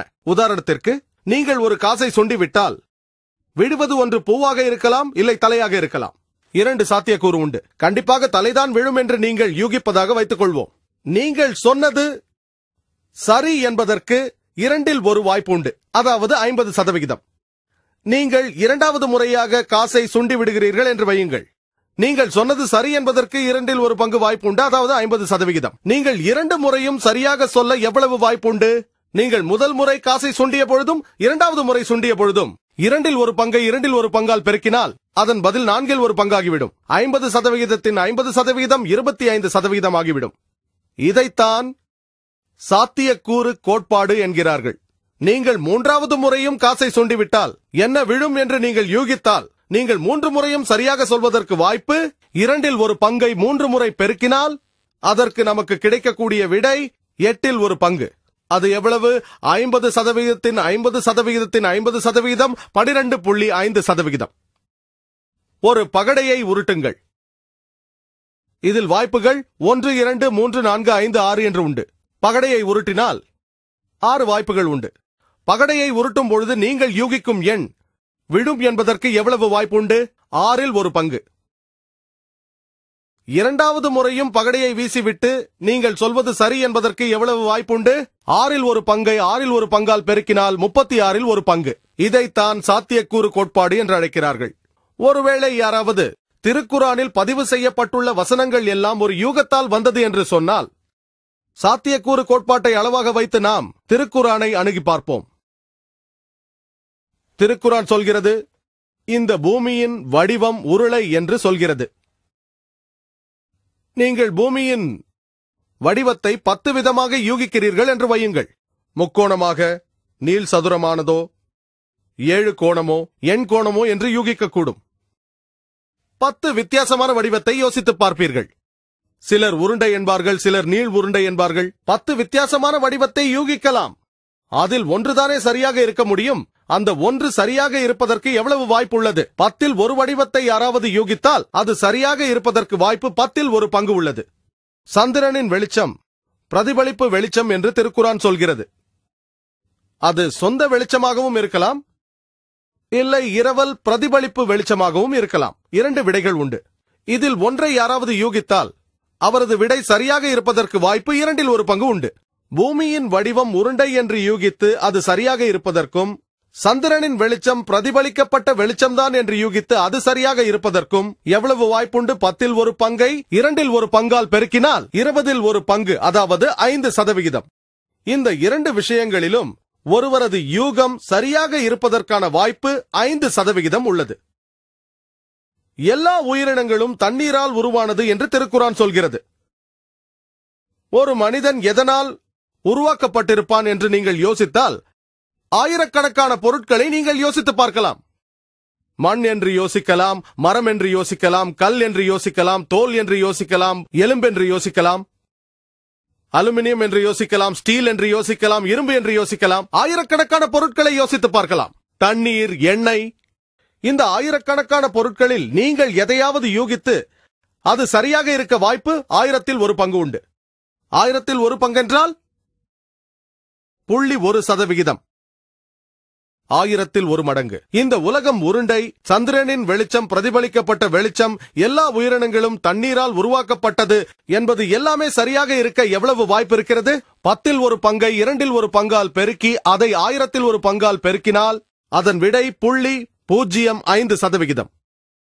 வெறும் இந்த 3 விஷயங்களில் மட்டும் ஒருவரின் யூகம் சரியாக இருக்க வாய்ப்பு 0.05% மட்டும்தான். நான் ஏற்கனவே நிறைய விஞ்ஞான உண்மைகளை சொல்லிவிட்டேன். இன்னும் சொல்லப் போகிறேன், சொல்லிக்கொண்டே போவேன். நீங்களே யோசித்து பாருங்கள். புத்திசாலியான பார்வையாளர்கள் அல்லவா? நான் சொன்ன அனைத்தையும் ஒருவர் யூகித்து அது சரியாக இருக்க எவ்வளவு வாய்ப்புண்டு? 0.0000001 எப்பொழுது வரும் என்று எனக்கே தெரியாது. இன்றைய விஞ்ஞானமும் கணிதமும் நமக்கு சொல்கின்றது, 10ஐ 50 பூஜ்யங்களுக்கு உயர்த்தினால் விடை 0 என்றுதான் வரும். எண் 10ஐ எதிர்மறை 50 பூஜ்யங்களுக்கு நாம் உயர்த்தினால் விடை 0 என்றுதான் வரும். திருக்குரான் சூரா அல் அன்பியா அத்தியாயம் 21 வசனம் 30இல் எல்லா உயிரினங்களும் தண்ணீரால் உருவாக்கப்பட்டது என்று சொல்வதோடு, சூரா நூரில் அத்தியாயம் 24 வசனம் 45இல் எல்லா மிருகங்களும் தண்ணீரால் உருவானது என்று வருகிறது. மேலும் சூரா ஃபுர்கான் அத்தியாயம் 25 வசனம் 54இல் மேலும் நீரிலிருந்து மனிதனை படைத்தான் என்று வருகிறது. நான் சொல்லும் இந்த எல்லா விஞ்ஞான உண்மைகளையும் நீங்கள் சாத்தியக்கூறு கோட்பாடுபடி அணுகி பார்த்தால் யூகிக்கும் தேர்வுகளை யோசித்து பாருங்கள். சில விஞ்ஞான உண்மைகளில் தேர்வுகள் 1000ஆக இருக்கலாம், 10,000ஆக இருக்கலாம், சிலது 2ஆக இருக்கலாம், 100ஆக இருக்கலாம், 500ஆக இருக்கலாம். நீங்கள் 500இல் ஒரு பங்கு, 1000இல் ஒரு பங்கு, 10,000இல் ஒரு பங்கு என்று பெருக்கிக் கொண்டே போனால் உங்களுக்கு கிடைக்கும் கடைசி விடை 0ஆகத்தான் இருக்கும். தாவரவியலை பார்ப்போம்.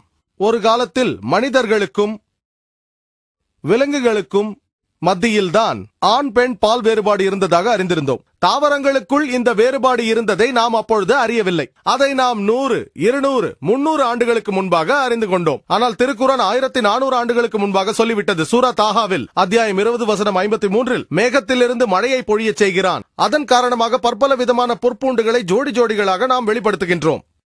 இணை இணையாக, ஜோடி ஜோடியாக என்று சொல்கிறது. இங்கு பயன்படுத்தப்பட்ட அரபு சொல் ஜௌஜா, ஜோடியாக, அதாவது ஆண் பெண் என்று பொருள். திருக்குரான் சூரா அர்-ராத் அத்தியாயம் 13 வசனம் 3இல் சொல்கிறது, ஒவ்வொரு கனி வர்க்கத்தின் மரங்களையும் ஆண் பெண் கொண்ட ஜதை ஜதையாக்கினான். ஆகவே விலங்குகளும் மனிதர்களும் மட்டுமல்ல, தாவரங்களையும் ஜோடி ஜோடியாக ஆண் பெண்ணாக ஆக்கி உள்ளான் என்று அன்றே திருக்குரான் வியாபித்திருக்கிறது. மேலும் திருக்குரான் சூரா யாசின் அத்தியாயம் 36 வசனம் 36இல் மனிதர்களையும் பூமியில் முளைக்கும் பொற்பூண்டுகளையும் ஜோடி ஜோடியாக படைத்து இவர்கள் அறியாத மற்றவைகளையும் படைப்பவன் மிக பரிசுத்தமானவன். ஆகவே மனிதர்கள், விலங்குகள், தாவரங்களுக்கு இடையே மட்டும் இந்த வேறுபாடு இல்லை. விஞ்ஞான அற்புதமான மின்சாரத்திலும் கூட ஜோடி அமைப்பு உள்ளது. இன்று நாம் மின்சாரம் அணுக்களால் அமைய பெற்றிருப்பதையும், அது நேர்மின் எதிர்மின் தாக்க கதிர்க்குட்பட்டிருப்பதையும், மின் அணு மின் சுமையற்ற அணு போன்ற அம்சங்கள் இருப்பதை பார்க்கிறோம். திருக்குரான் சொல்கிறது, அவன் அனைத்தையும் ஜோடிகளாக படைத்திருக்கின்றான். உங்களுக்கு தெரிந்த விஷயங்களையும் உங்கள் அறிவுக்கு எட்டிய விஷயங்களையும் எட்டாத விஷயங்களையும் படைத்திருக்கின்றான். உயிரியலை பற்றி பார்ப்போம். திருக்குரான் சொல்கிறது, சூரா அல் அனாம் அத்தியாயம் 6 வசனம் 38, அது சொல்கிறது, அனைத்து விலங்குகளும் விண்ணை சாடும் பறவைகளும் மனிதர்களாகிய உங்களைப் போன்ற உயிருள்ள சமுதாயங்களை அன்றி வேறில்லை என்று திருக்குரானில் குறிப்பிடப்பட்டுள்ளது. மனிதர்களைப் போலவே பறவைகளும் விலங்குகளும் கூட சமுதாய கூட்டங்களாகவே வாழ்கின்றன என்று இன்றைய விஞ்ஞானம் நமக்கு கற்றுத் தந்திருக்கிறது. திருக்குரான் சூரா அன்-நஹ்ல் அத்தியாயம் 16 வசனங்கள் 68-69, அவனே மரங்களிலும் மனிதர்கள் குடியிருக்கும் பகுதிகளிலும் மலைகளிலும் அதன் கூடுகளை கட்டவும் தனது உணவுகளை தேடிக்கொள்ளவும் தேனீக்கு இறைவன் நியதி செய்திருப்பதோடு அவன் வகுத்து தந்த சீரான வழியில் சென்று கொண்டிருக்கவும் தேனீக்கு கட்டளையிட்டுள்ளான். இதை பார்த்தீர்களேயானால் இங்கு சீரான வழியில் சென்று கொண்டிருக்க தேனீக்கு உத்தரவிட்டோம் என்று சொல்கிறானே, அதன் அர்த்தம் என்ன? முதலில் சர் ஃபான் ஃப்ரெஷ் 1973 ஆண்டில் தேனீயின் செயல்பாடு, அதன் போக்குவரத்து போன்றவற்றை ஆய்ந்து அதற்காக அதே ஆண்டில் நோபல் பரிசும் பெற்றார். இன்று விஞ்ஞானம் நமக்கு சொல்கிறது, ஒரு தேனீ ஒரு புது மலரையோ பூஞ்சோலையோ கண்டறிந்து விட்டால் அங்கு வருவதற்கான வழியை அது உடனே சக தேனீக்கு தெரிவித்துவிடும். அதை தெரிவிக்க அது கையாளும் முறையைத்தான் தேனீ நடனம் என்று விஞ்ஞானிகள் சொல்கிறார்கள். மேலும் அந்த உழைப்பாளி தேனீயின் பாலினத்தை சூரா அன்-நஹ்ல் அத்தியாயம் 16 வசனங்கள் 68-69 குறிப்பிடப்பட்டுள்ளது. பெண் பாலினத்தை குறிக்க ஃபஸ்லுகி குலி என்ற சொற்கள் பயன்படுத்தப்பட்டிருக்கிறது. இதற்கு முன்னால் உழைப்பாளி தேனி ஆணினத்தை சார்ந்தது என்று நம்பி வந்தோம். 4ஆம் ஹென்றி என்ற நாடகத்தில் ஷேக்ஸ்பியரும் கூட ஆண் தேனீக்களே பட்டாளமாக இயங்குவதாகவும் அதன் பிறகு மன்னனிடத்தில் தகவல் தருவதாகவும் குறிப்பிட்டுள்ளார். ஆனால் இன்றைய விஞ்ஞானம் உழைப்பாளி தேனியானது ஆண் தேனி அல்ல, பெண் தேனிதான் என்று நமக்கு சொல்கிறது. அவை அறிக்கையை சமர்ப்பிப்பது ராஜாவிடத்தில் அல்ல, ராணியிடம்தான். யோசித்து பாருங்கள், ஒரு உழைப்பாளி தேனி பெண்ணினம் சார்ந்தது என்பதை மிக தெளிவாக திருக்குரான் சொல்லி இருக்கிறது. விஞ்ஞானம் இதை சமீபத்தில் கண்டுபிடித்தது. திருக்குரான் 1400 ஆண்டுகளுக்கு முன்பாக சொல்லிவிட்டது. திருக்குரான் சூரா அல்-அன்கபூத் அத்தியாயம் 29 வசனம் 41, தன்னுடைய பாதுகாவலனாக எல்லாம் வல்ல இறைவனை தவிர மற்றொன்றை ஏற்றுக்கொள்பவர்கள் சிலந்தியைப் போல என்று சொல்லப்பட்டிருக்கிறது. சிலந்தி தான் கட்டும் வீட்டை மிக வலுவான ஒரு அரணாக நினைத்துக் கொள்கிறது. ஆனால் வசிக்கும் தலங்களிலேயே மிக பலவீனமானது சிலந்தி கூடுதான். இப்படி சொல்லி இருப்பது வெறும் சிலந்தி கூட்டை பலவீனமான ஒன்று என்று குறிப்பிடுவதற்காக மட்டுமல்ல, ஒருவன் இறைவனை தவிர வேறொருவரை வணங்கினால் தன்னை சுற்றி சிலந்தி கூட்டை கட்டிக்கொள்கிறான் என்று குறிப்பிடவும் சொல்லப்பட்டிருக்கிறது. இது பலவீனத்தை குறிப்பிடுவதோடு குடும்ப வாழ்க்கையை பற்றியும் சொல்கிறது. பெரும்பாலும் ஒரு பெண் சிலந்தி ஆண் சிலந்தியை கொன்றுவிடுகிறது என்று இன்றைய விஞ்ஞானம் நமக்கு சொல்கிறது. அதை விதவை சிலந்தி என்று அழைப்பார்கள். யோசித்து பாருங்கள், சிலந்தியின் கூடு பலவீனமானது என்று மட்டும் திருக்குரான் நமக்கு சொல்லவில்லை, அதன் குடும்ப வாழ்க்கை முறையை பற்றியும் நமக்கு சொல்லியிருக்கிறது. பெரும்பாலும் பெண் சிலந்தியால் கொல்லப்படும் ஆண் சிலந்தி போல நிலைமை ஏற்படும் என்று சொல்லியிருக்கிறது. மேலும் திருக்குரான் சூரா அன்-நம்ல் அத்தியாயம் 27 வசனங்கள் 17 மற்றும் 18, சுலைமான் அலைஹி வஸல்லம் தன் படையோடு வந்து கொண்டிருந்தாராம். மனிதர்கள், ஜின்கள், பறவைகள் எல்லாம் அடங்கிய மாபெரும் படை அது. அந்த வழியில் பெருமளவில் எறும்புகள் வசிக்கும் புற்றுக்கள் இருந்தனவாம். ஒரு எறும்பு மற்ற எறும்புகளை பார்த்து, ஓ எறும்புகளே, நீங்கள் மனிதர்களின் பாதையிலிருந்து விலகி உங்கள் வீடுகளுக்கு செல்லுங்கள், அல்லது சுலைமானின் படை தாங்கள் அறியாமலே உங்களை மிதித்து கொன்றுவிடக் கூடும் என்றதாம். இதை படிப்பவர்கள், இது என்ன இப்படியான நகைச்சுவை கதைகள் நிறைந்த நூல்தான் குரானா? எறும்புகள் பேசுகின்றனவா? நகைச்சுவை நூலா என்று கேட்கக்கூடும். அது ஒரு பழங்கால புத்தகம் என்று சொல்வார்கள். ஆனால் இன்று விஞ்ஞானம் பெற்றிருக்கும் வளர்ச்சி காரணமாக பூச்சி இனங்களிலேயே மனித வாழ்வியல் முறையோடு ஒப்பிடத்தக்க வாழ்வியல் முறை கொண்டது எறும்பினம்தான் என்று இன்று நமக்கு தெரிய வந்துள்ளது. மனிதர்களைப் போன்றே இறந்தவர்களை புதைக்கும் பழக்கம் அதனிடத்தில் உண்டு. மதிநுட்பம் நிறைந்த ஒரு தொழிலியம் அதனிடத்தில் உண்டு. அதில் நிர்வாகிகள், கண்காணிகள், மேற்பார்வையாளர்கள், தொழிலாளிகள் எல்லாம் உண்டு. அவை ஒன்றுக்கொன்று பேச்சு மூலமே தகவல்களை பரிமாறிக்கொள்கின்றன. அடிக்கடி சந்தித்து பேசிக் கொள்கின்றன. நம்மை போல் அவையும் சந்தைகளை அமைத்திருக்கின்றன. நாம் பயன்படுத்தும் அநேக சந்தைகள் உண்டு. எறும்புகள் அதுபோன்ற சந்தைகளில் பண்டமாற்று செய்யுமாம். எறும்புகளுக்கு தானியங்களை சேகரிக்கும் பழக்கம் உண்டு. அந்த தானியம் முளைவிடும் பொழுது அதை உடனே நறுக்கிவிடும், இல்லையெனில் தானியங்கள் கெட்டுப்போய்விடும் என்று அவற்றிற்கு தெரிந்திருக்கிறது. அதுபோன்றே மழையில் தானியம் நனைந்து விட்டால் மழை நின்றதும் தானியங்களை உலர வைக்கும், இல்லையெனில் நனைந்த தானியம் புழுத்துவிடும் என்பதும் அவற்றிற்கு விளங்கியிருக்கிறது. இப்படி மனிதர்களைப் போல பல காரியங்களை செய்யக்கூடியவை. அநேக முறை வெயிலில் தானியங்களை தூக்கிக் கொண்டு அலைவதை நாமே பார்த்திருக்கிறோம். எங்கு செல்கின்றன என்று நாம் ஆச்சரியப்பட்டிருக்கலாம். அவை வெயிலில் தானியங்களை உலர வைக்க சென்று கொண்டிருக்கின்றன. இப்பொழுது மருத்துவத்தை பார்ப்போம். திருக்குரான் சூரா அன்-நஹல் அத்தியாயம் 16 வசனங்கள் 68 மற்றும் 69. தேனீயின் வயிற்றிலிருந்து பல நிறங்களில் ஒரு திரவம் சுரப்பதாகவும் அதில் மனிதனுக்கு நிவாரணம் இருப்பதாகவும் இறைவன் சொல்கிறான். தேன் சுரக்கின்ற இடம் தேனீயின் வயிறுதான் என்ற உண்மை நமக்கு 200 அல்லது 300 வருடங்களுக்கு முன்பாகத்தான் தெரிய வந்தது. அதாவது தேனீயின் வயிற்றிலிருந்து எடுக்கப்படுகிறது. மேலும் இன்று நமக்கு தேனில் நிறைய ஊட்டச்சத்துக்கள் இருப்பதும், குறிப்பாக வைட்டமின் கே மற்றும் புரூக்டோஸ் உள்ளது. மேலும் அதில் மருத்துவ குணமும் கிருமி நாசினியும் உண்டு என்று நவீன விஞ்ஞானம் நிரூபித்துள்ளது. அதனால்தான் 2ஆம் உலக யுத்தத்தின் போது காயமடைந்த ரஷ்ய சிப்பாய்கள் தமது காயங்களில் தேனையே தடவியிருக்கிறார்கள். மேலும் மிக விரைவில் புண் ஆறியதோடு தழும்பும் மிக மேலோட்டமாகத்தான் தெரிந்ததாம். அதோடு தேனின் அடர்த்தி புண்களை தீவிரப்படுத்தும் கிருமிகள், நுண்ணுயிர்கள் மற்றும் பூசணம் போன்றவை பாதிக்காமல் தடுத்து விடுகிறது.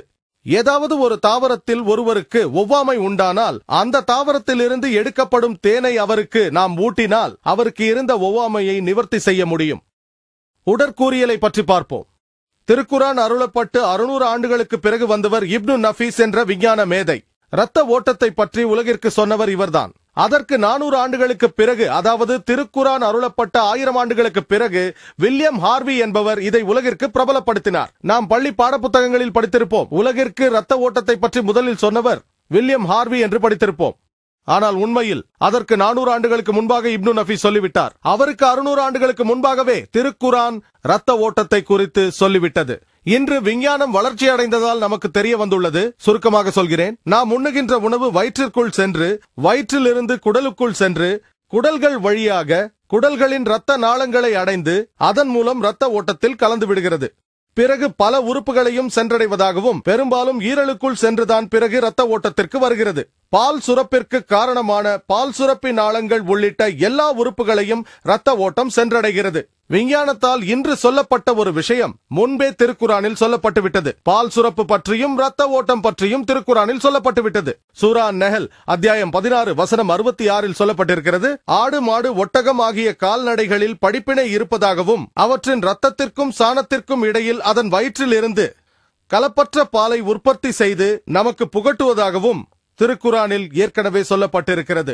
மேலும் இது குறித்து சூரா முஹ்மினூன் அத்தியாயம் 23 வசனம் 21 சொல்லப்பட்டிருக்கிறது. கால்நடைகளில் படிப்பினை இருப்பதாகவும் அவற்றின் இரத்தத்திற்கும் சாணத்திற்கும் இடையில் அதன் வயிற்றிலிருந்து கலப்பற்ற பாலை உற்பத்தி செய்து நமக்கு புகட்டுவதாகவும் அவற்றின் இறைச்சிகளை நாம் உண்பதோடு வேறு பல தேவைகளுக்கும் அவற்றை பயன்படுத்த முடியும் என்று திருக்குரான் நமக்கு சொல்லியிருக்கிறது. 1400 ஆண்டுகளுக்கு முன்பாக இதையெல்லாம் திருக்குரானில் யாரால் சொல்லியிருக்க முடியும்? கருவியல் துறையை பார்ப்போம். திருக்குரானை பின்பற்றும் அரபு முஸ்லிம் மாணவர்களின் ஒரு குழு 30 ஆண்டுகளுக்கு முன்பாக ஆராய்ச்சியில் ஈடுபட்டார்கள்.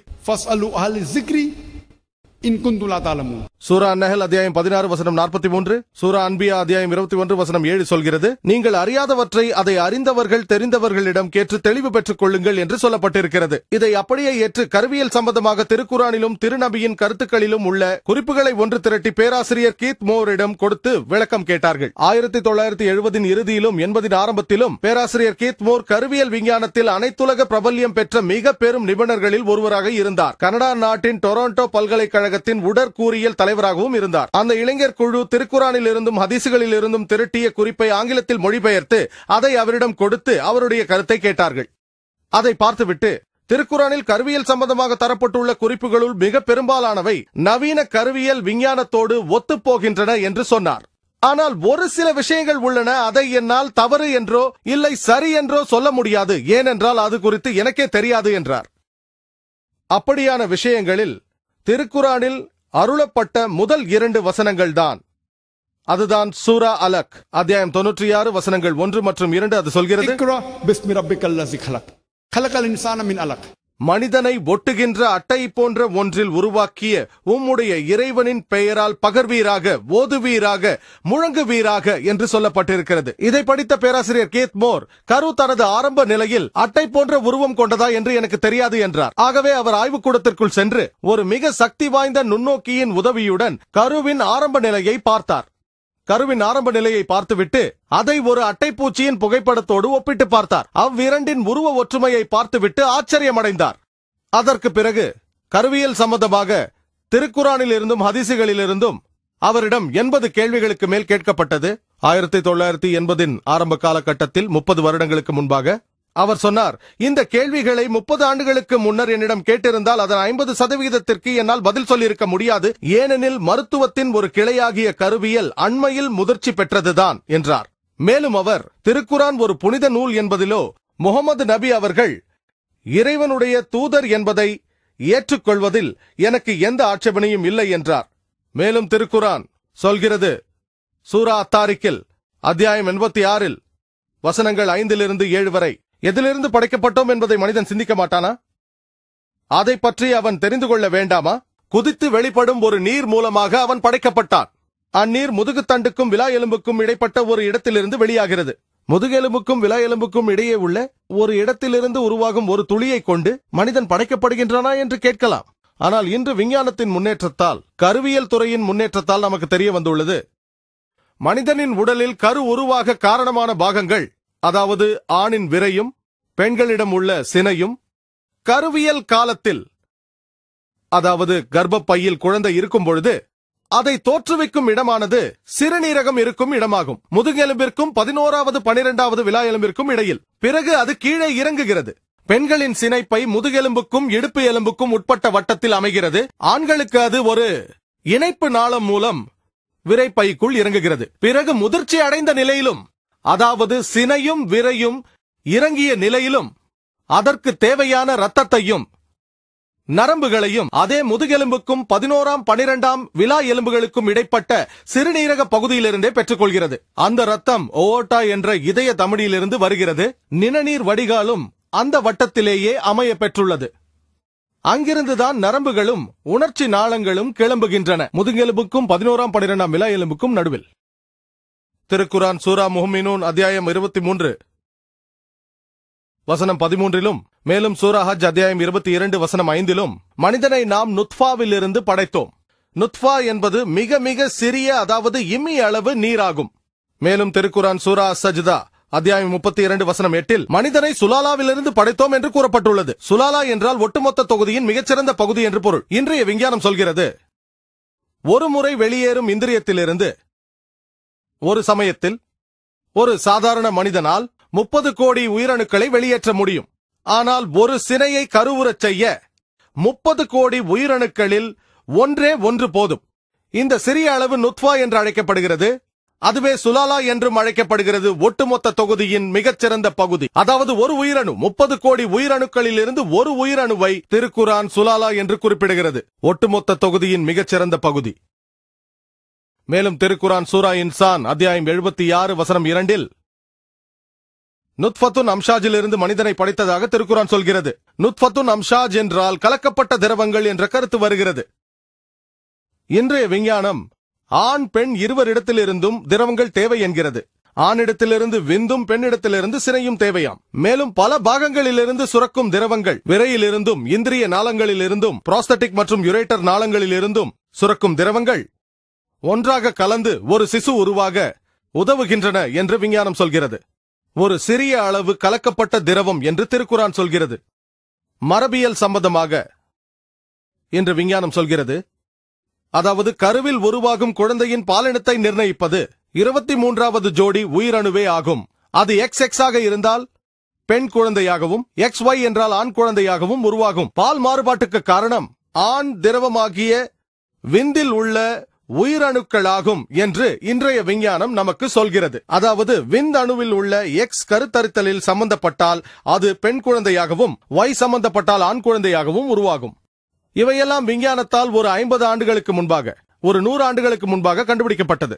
ஆனால் 1400 ஆண்டுகளுக்கு முன்பாக திருக்குரானில் சூரா நஜ்ம் அத்தியாயம் 53 வசனங்கள் 45 மற்றும் 46 அவனே மிகச்சிறிய ஒரு நீர்த்துளியிலிருந்து மனிதனை உருவாக்கி பிறகு ஆண் பெண் என்ற பால் வேறுபாட்டையும் ஆக்கினான் என்று சொல்லப்பட்டிருக்கிறது. இங்கு இடம்பெறும் அரபு சொல் நுத்ஃபா மிகச்சிறிய நீர்த்துளி, அடுத்து வரும் அரபு சொல் தும்னா பீச்சி அடித்து வெளியேற்றப்படுகின்ற என்று அர்த்தம். அதன் பிறகு ஆண் பெண் என்ற பால் வேறுபாட்டை குறிப்பிடுகிறது.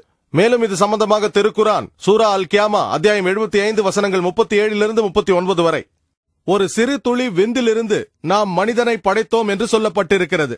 நுத்ஃபத்துன் மணியும்னா, அதற்கு ஒரு சிறு துளி விந்து என்று பொருள். அதன் பிறகு அதை அலகாவாகவும் முத்காவாகவும் ஆக்கினோம் என்று சொல்கிறான். அதாவது ஆண் பெண் என்ற பால் மாறுபாட்டை கொடுத்தான். ஒரு குழந்தையின் பால் மாறுபாட்டுக்கு காரணம் ஆணினுடைய விந்துதான் என்று திருக்குரான் நமக்கு சொல்கிறது. எனது நாடான இந்தியாவில் மக்கள் ஆண் குழந்தைகளைத்தான் அதிகமாக விரும்புகிறார்கள். அதற்கு காரணமும் அவர்களுக்கேத்தான் தெரியும். அதிகபட்சமாக ஒரு பெண் குழந்தையை பெற்றெடுத்தால் அவரது மாமியார் நீ ஏன் ஒரு பெண் குழந்தையை பெற்றெடுத்தாய் என்று அந்த பெண்ணை குறை கூறுவார். ஆண் குழந்தையோ பெண் குழந்தையோ அதை நிர்ணயிக்கும் சக்தி அல்லாஹ் சுப்ஹானஹு வ தஆலாவிடம்தான் உள்ளது. ஆனால் அந்த மாமியார் யாரையாவது குறை கூற வேண்டும் என்றால் மருமகளை குறை கூறக்கூடாது, மாறாக மகனை குறை கூற வேண்டும். ஏனென்றால் திருக்குரானை பொறுத்தவரையிலும் விஞ்ஞானத்தை பொறுத்தவரையிலும் ஒரு குழந்தையின் பால் மாறுபாட்டிற்கு காரணம் ஆண்தானே தவிர பெண் கிடையாது. மேலும் திருக்குரான் சூரா ஜுமர் அத்தியாயம் 39 வசனம் 6 சொல்கிறது, மனிதனை நாம் அவன் தாயின் கருவறையில் அடுத்தடுத்த 3 இருளில் வைத்து படைத்தோம் என்று திருக்குரான் சொல்கிறது. வயிற்றிற்கும் கர்ப்பப்பைக்கும் இடையில் உள்ள இருள், கர்ப்பப்பைக்கும் அமினோ அமிலத்தை தாங்கிய ஜவ்வு பைக்கும் இடையில் உள்ள இருள், மேலும் அமினோ அமில பைக்குள் நிலவும் இருள் என்று பேராசிரியர் கீத் மோர் இதை 3 வகையாக பிரித்தார். அன்று கருவியலில் யாருக்கும் தெரியாத ஒரு விஷயம், குழந்தை 3 வகையான இருளில் பாதுகாக்கப்படுகிறது. திருக்குரான் 1400 ஆண்டுகளுக்கு முன்பாக சொல்லிவிட்டது.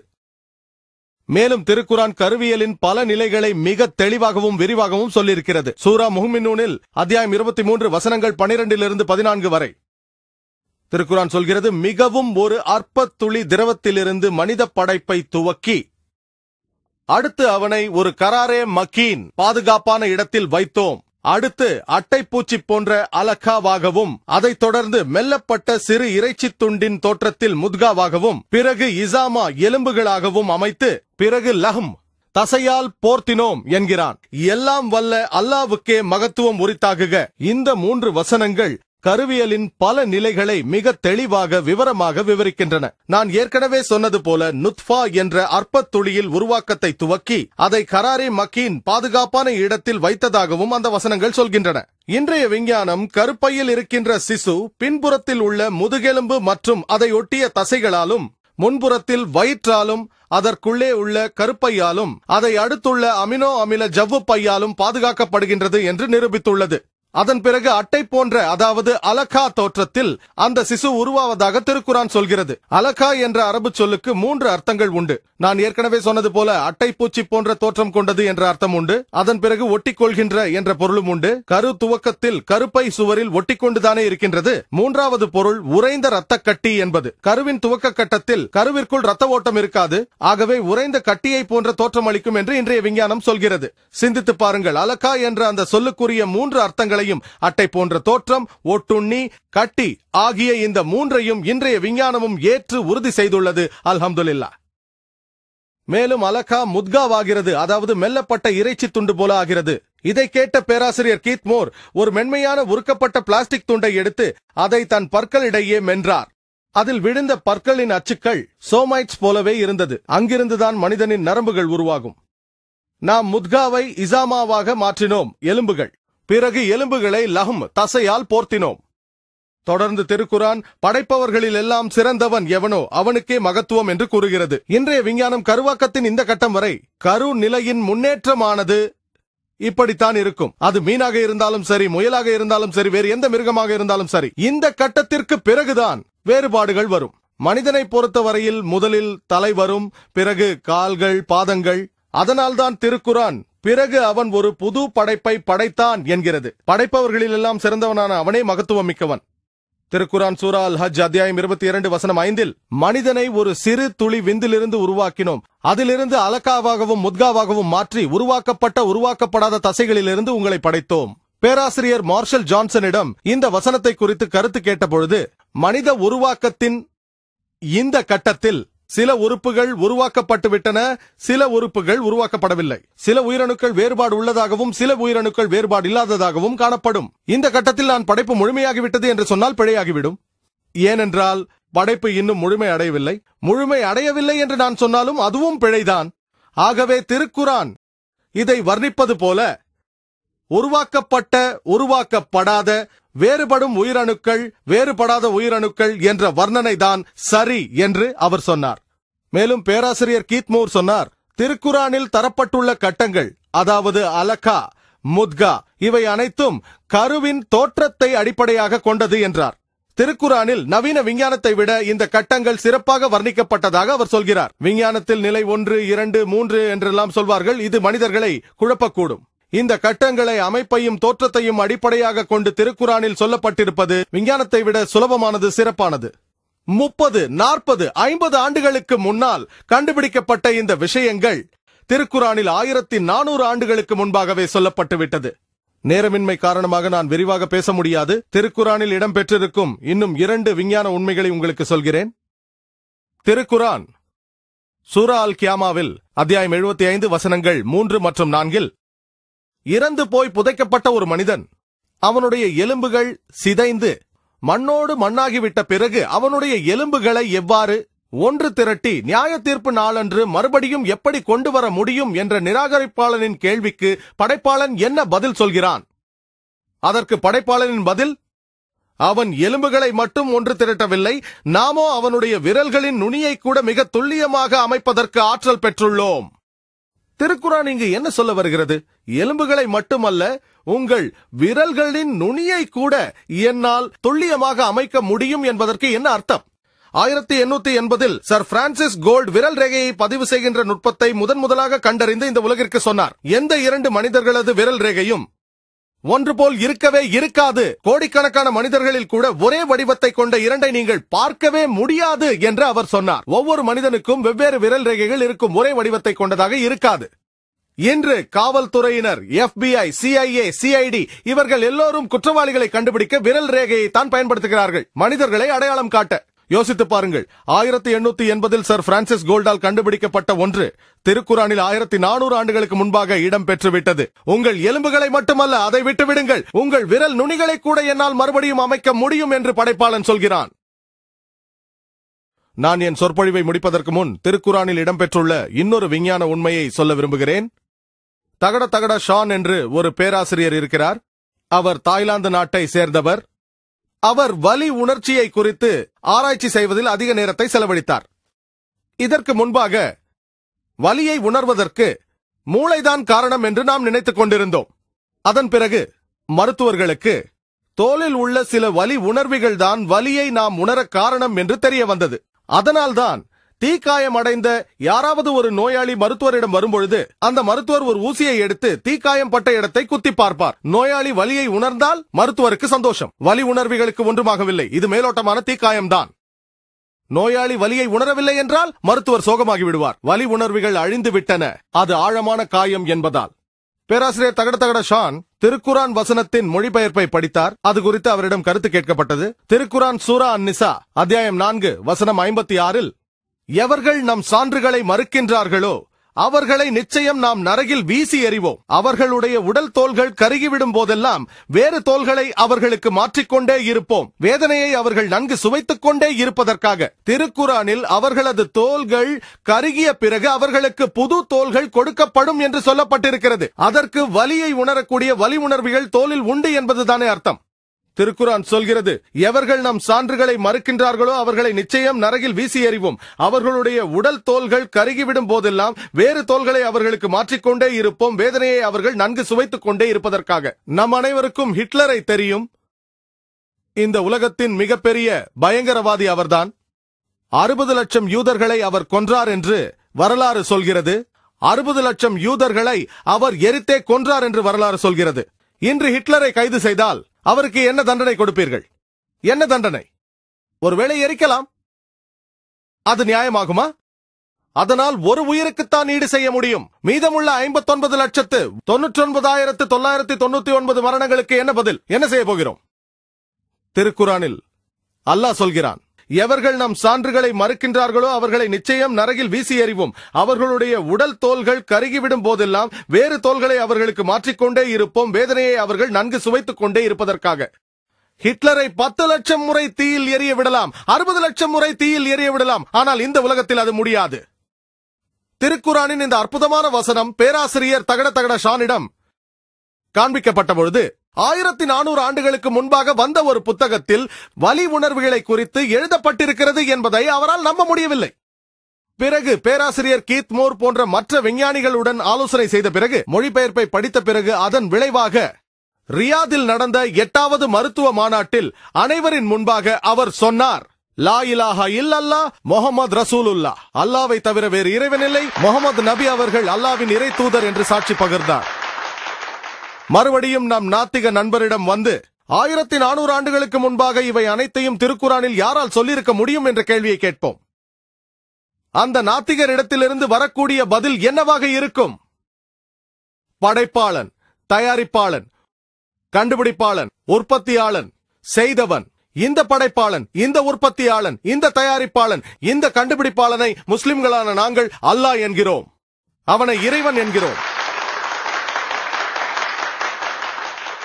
ஆகவே திருக்குரானின் உதவியோடு விஞ்ஞான பூர்வமாக அல்லாஹ் சுப்ஹானஹு வ தஆலா இருப்பதை நம்மால் நிரூபித்திட முடியும். திருக்குரானை வைத்து மட்டும்தான் என்னால் விஞ்ஞான பூர்வமாக இதை நிரூபித்திட முடியும். ஏனென்றால் இன்றைய விஞ்ஞானம் இன்னும் அந்த அளவுக்கு வளரவில்லை. எல்லாவற்றையும் நிரூபிக்க முடியாது. ஏனென்றால் திருக்குரானில் இருக்கும் அநேக விஷயங்களை விஞ்ஞானம் இன்னும் கண்டுபிடிக்கவே இல்லை, அதனால் நிரூபிக்க முடியாது. ஆனால் திருக்குரானின் ஒரு வசனம் கூட விஞ்ஞானத்திற்கு முரணானது அல்ல. ஆல்பர்ட் ஐன்ஸ்டைன் பெரும் வேதியியல் விற்பனரும் நோபல் பரிசு பெற்றவரும் ஆவார். அவர் சொன்னார், மதமில்லாத விஞ்ஞானம் நொண்டி, விஞ்ஞானம் இல்லாத மதம் குருடு என்று அவர் சொன்னார். ஒரு விஷயத்தை ஞாபகப்படுத்துகிறேன், திருக்குரான் என்பது ஒரு விஞ்ஞான நூலே அல்ல, அது ஒரு மெய்ஞான நூல். அந்த மெய்ஞானத்தை வெளிப்படுத்தும் 6000த்திற்கும் மேற்பட்ட ஆயத்துகளை, அடையாளங்களை தன்னுள் பொதிந்து வைத்துள்ள ஒரு மகத்தான நூல் திருக்குரான். திருக்குரானில் 6000 அத்தாட்சிகள் உள்ளன, அதாவது 6000 ஆயத்துகள் உள்ளன. அந்த 6000 ஆயத்துகளில் 1000த்திற்கும் மேற்பட்டு விஞ்ஞானத்தை குறித்து பேசுகின்றன. விஞ்ஞானத்தின் உதவியோடு திருக்குரான் இறைவனின் வார்த்தைகள் என்று நான் நிரூபிக்க முயற்சி செய்யவில்லை. ஏனென்றால் என்னை பொறுத்த வரையில் விஞ்ஞானம் முழுமையானது அல்ல, அது முடிவானதும் அல்ல. என்னை பொறுத்த வரையில் திருக்குரான் தான் எனது அளவுகோல். நான் நாத்திகர்களின் அளவுகோலை பயன்படுத்தி, முஸ்லிம் அல்லாதவர்களின் அளவுகோலை பயன்படுத்தி, ஏனென்றால் அவர்களுக்கு விஞ்ஞானம் முழுமையானது, அவர்களது அளவுகோலான விஞ்ஞானத்தை பயன்படுத்தி அதை என்னுடைய அளவுகோலான திருக்குரானுடன் ஒப்பிட்டு பார்த்து உங்களுக்கு இன்று நேற்று தெரிய வந்த விஷயங்கள் 1400 ஆண்டுகளுக்கு முன்பாக திருக்குரானில் சொல்லப்பட்டு விட்டது என்று நிரூபித்திருக்கிறேன். என்னை பொறுத்தவரையில் திருக்குரான் தான் முழுமையானது, விஞ்ஞானம் அல்ல. அவர்களுடைய அளவுகோலை பயன்படுத்தி என்னுடைய அளவுகோலுடன் ஒப்பிட்டு பார்க்கிறேன். ஆகவே திருக்குரானின் உதவியோடு விஞ்ஞான பூர்வமாக அல்லாஹ் சுப்ஹானஹு வ தஆலா இருப்பதை நான் நிரூபித்திருக்கிறேன். அறிவுபூர்வமாக சிந்திப்பவர்களும் விஞ்ஞான பூர்வமாக சிந்திப்பவர்களும் எனது இந்த பேச்சை கேட்ட பிறகு படைப்பாளன் ஒருவன் இருக்கின்றான் என்பதை நம்பித்தான் ஆக வேண்டும். கண்டுபிடிப்பாளன், தயாரிப்பாளன், உற்பத்தியாளன், அவனை நாங்கள் அரபு மொழியில் அல்லாஹ் என்று அழைக்கிறோம்.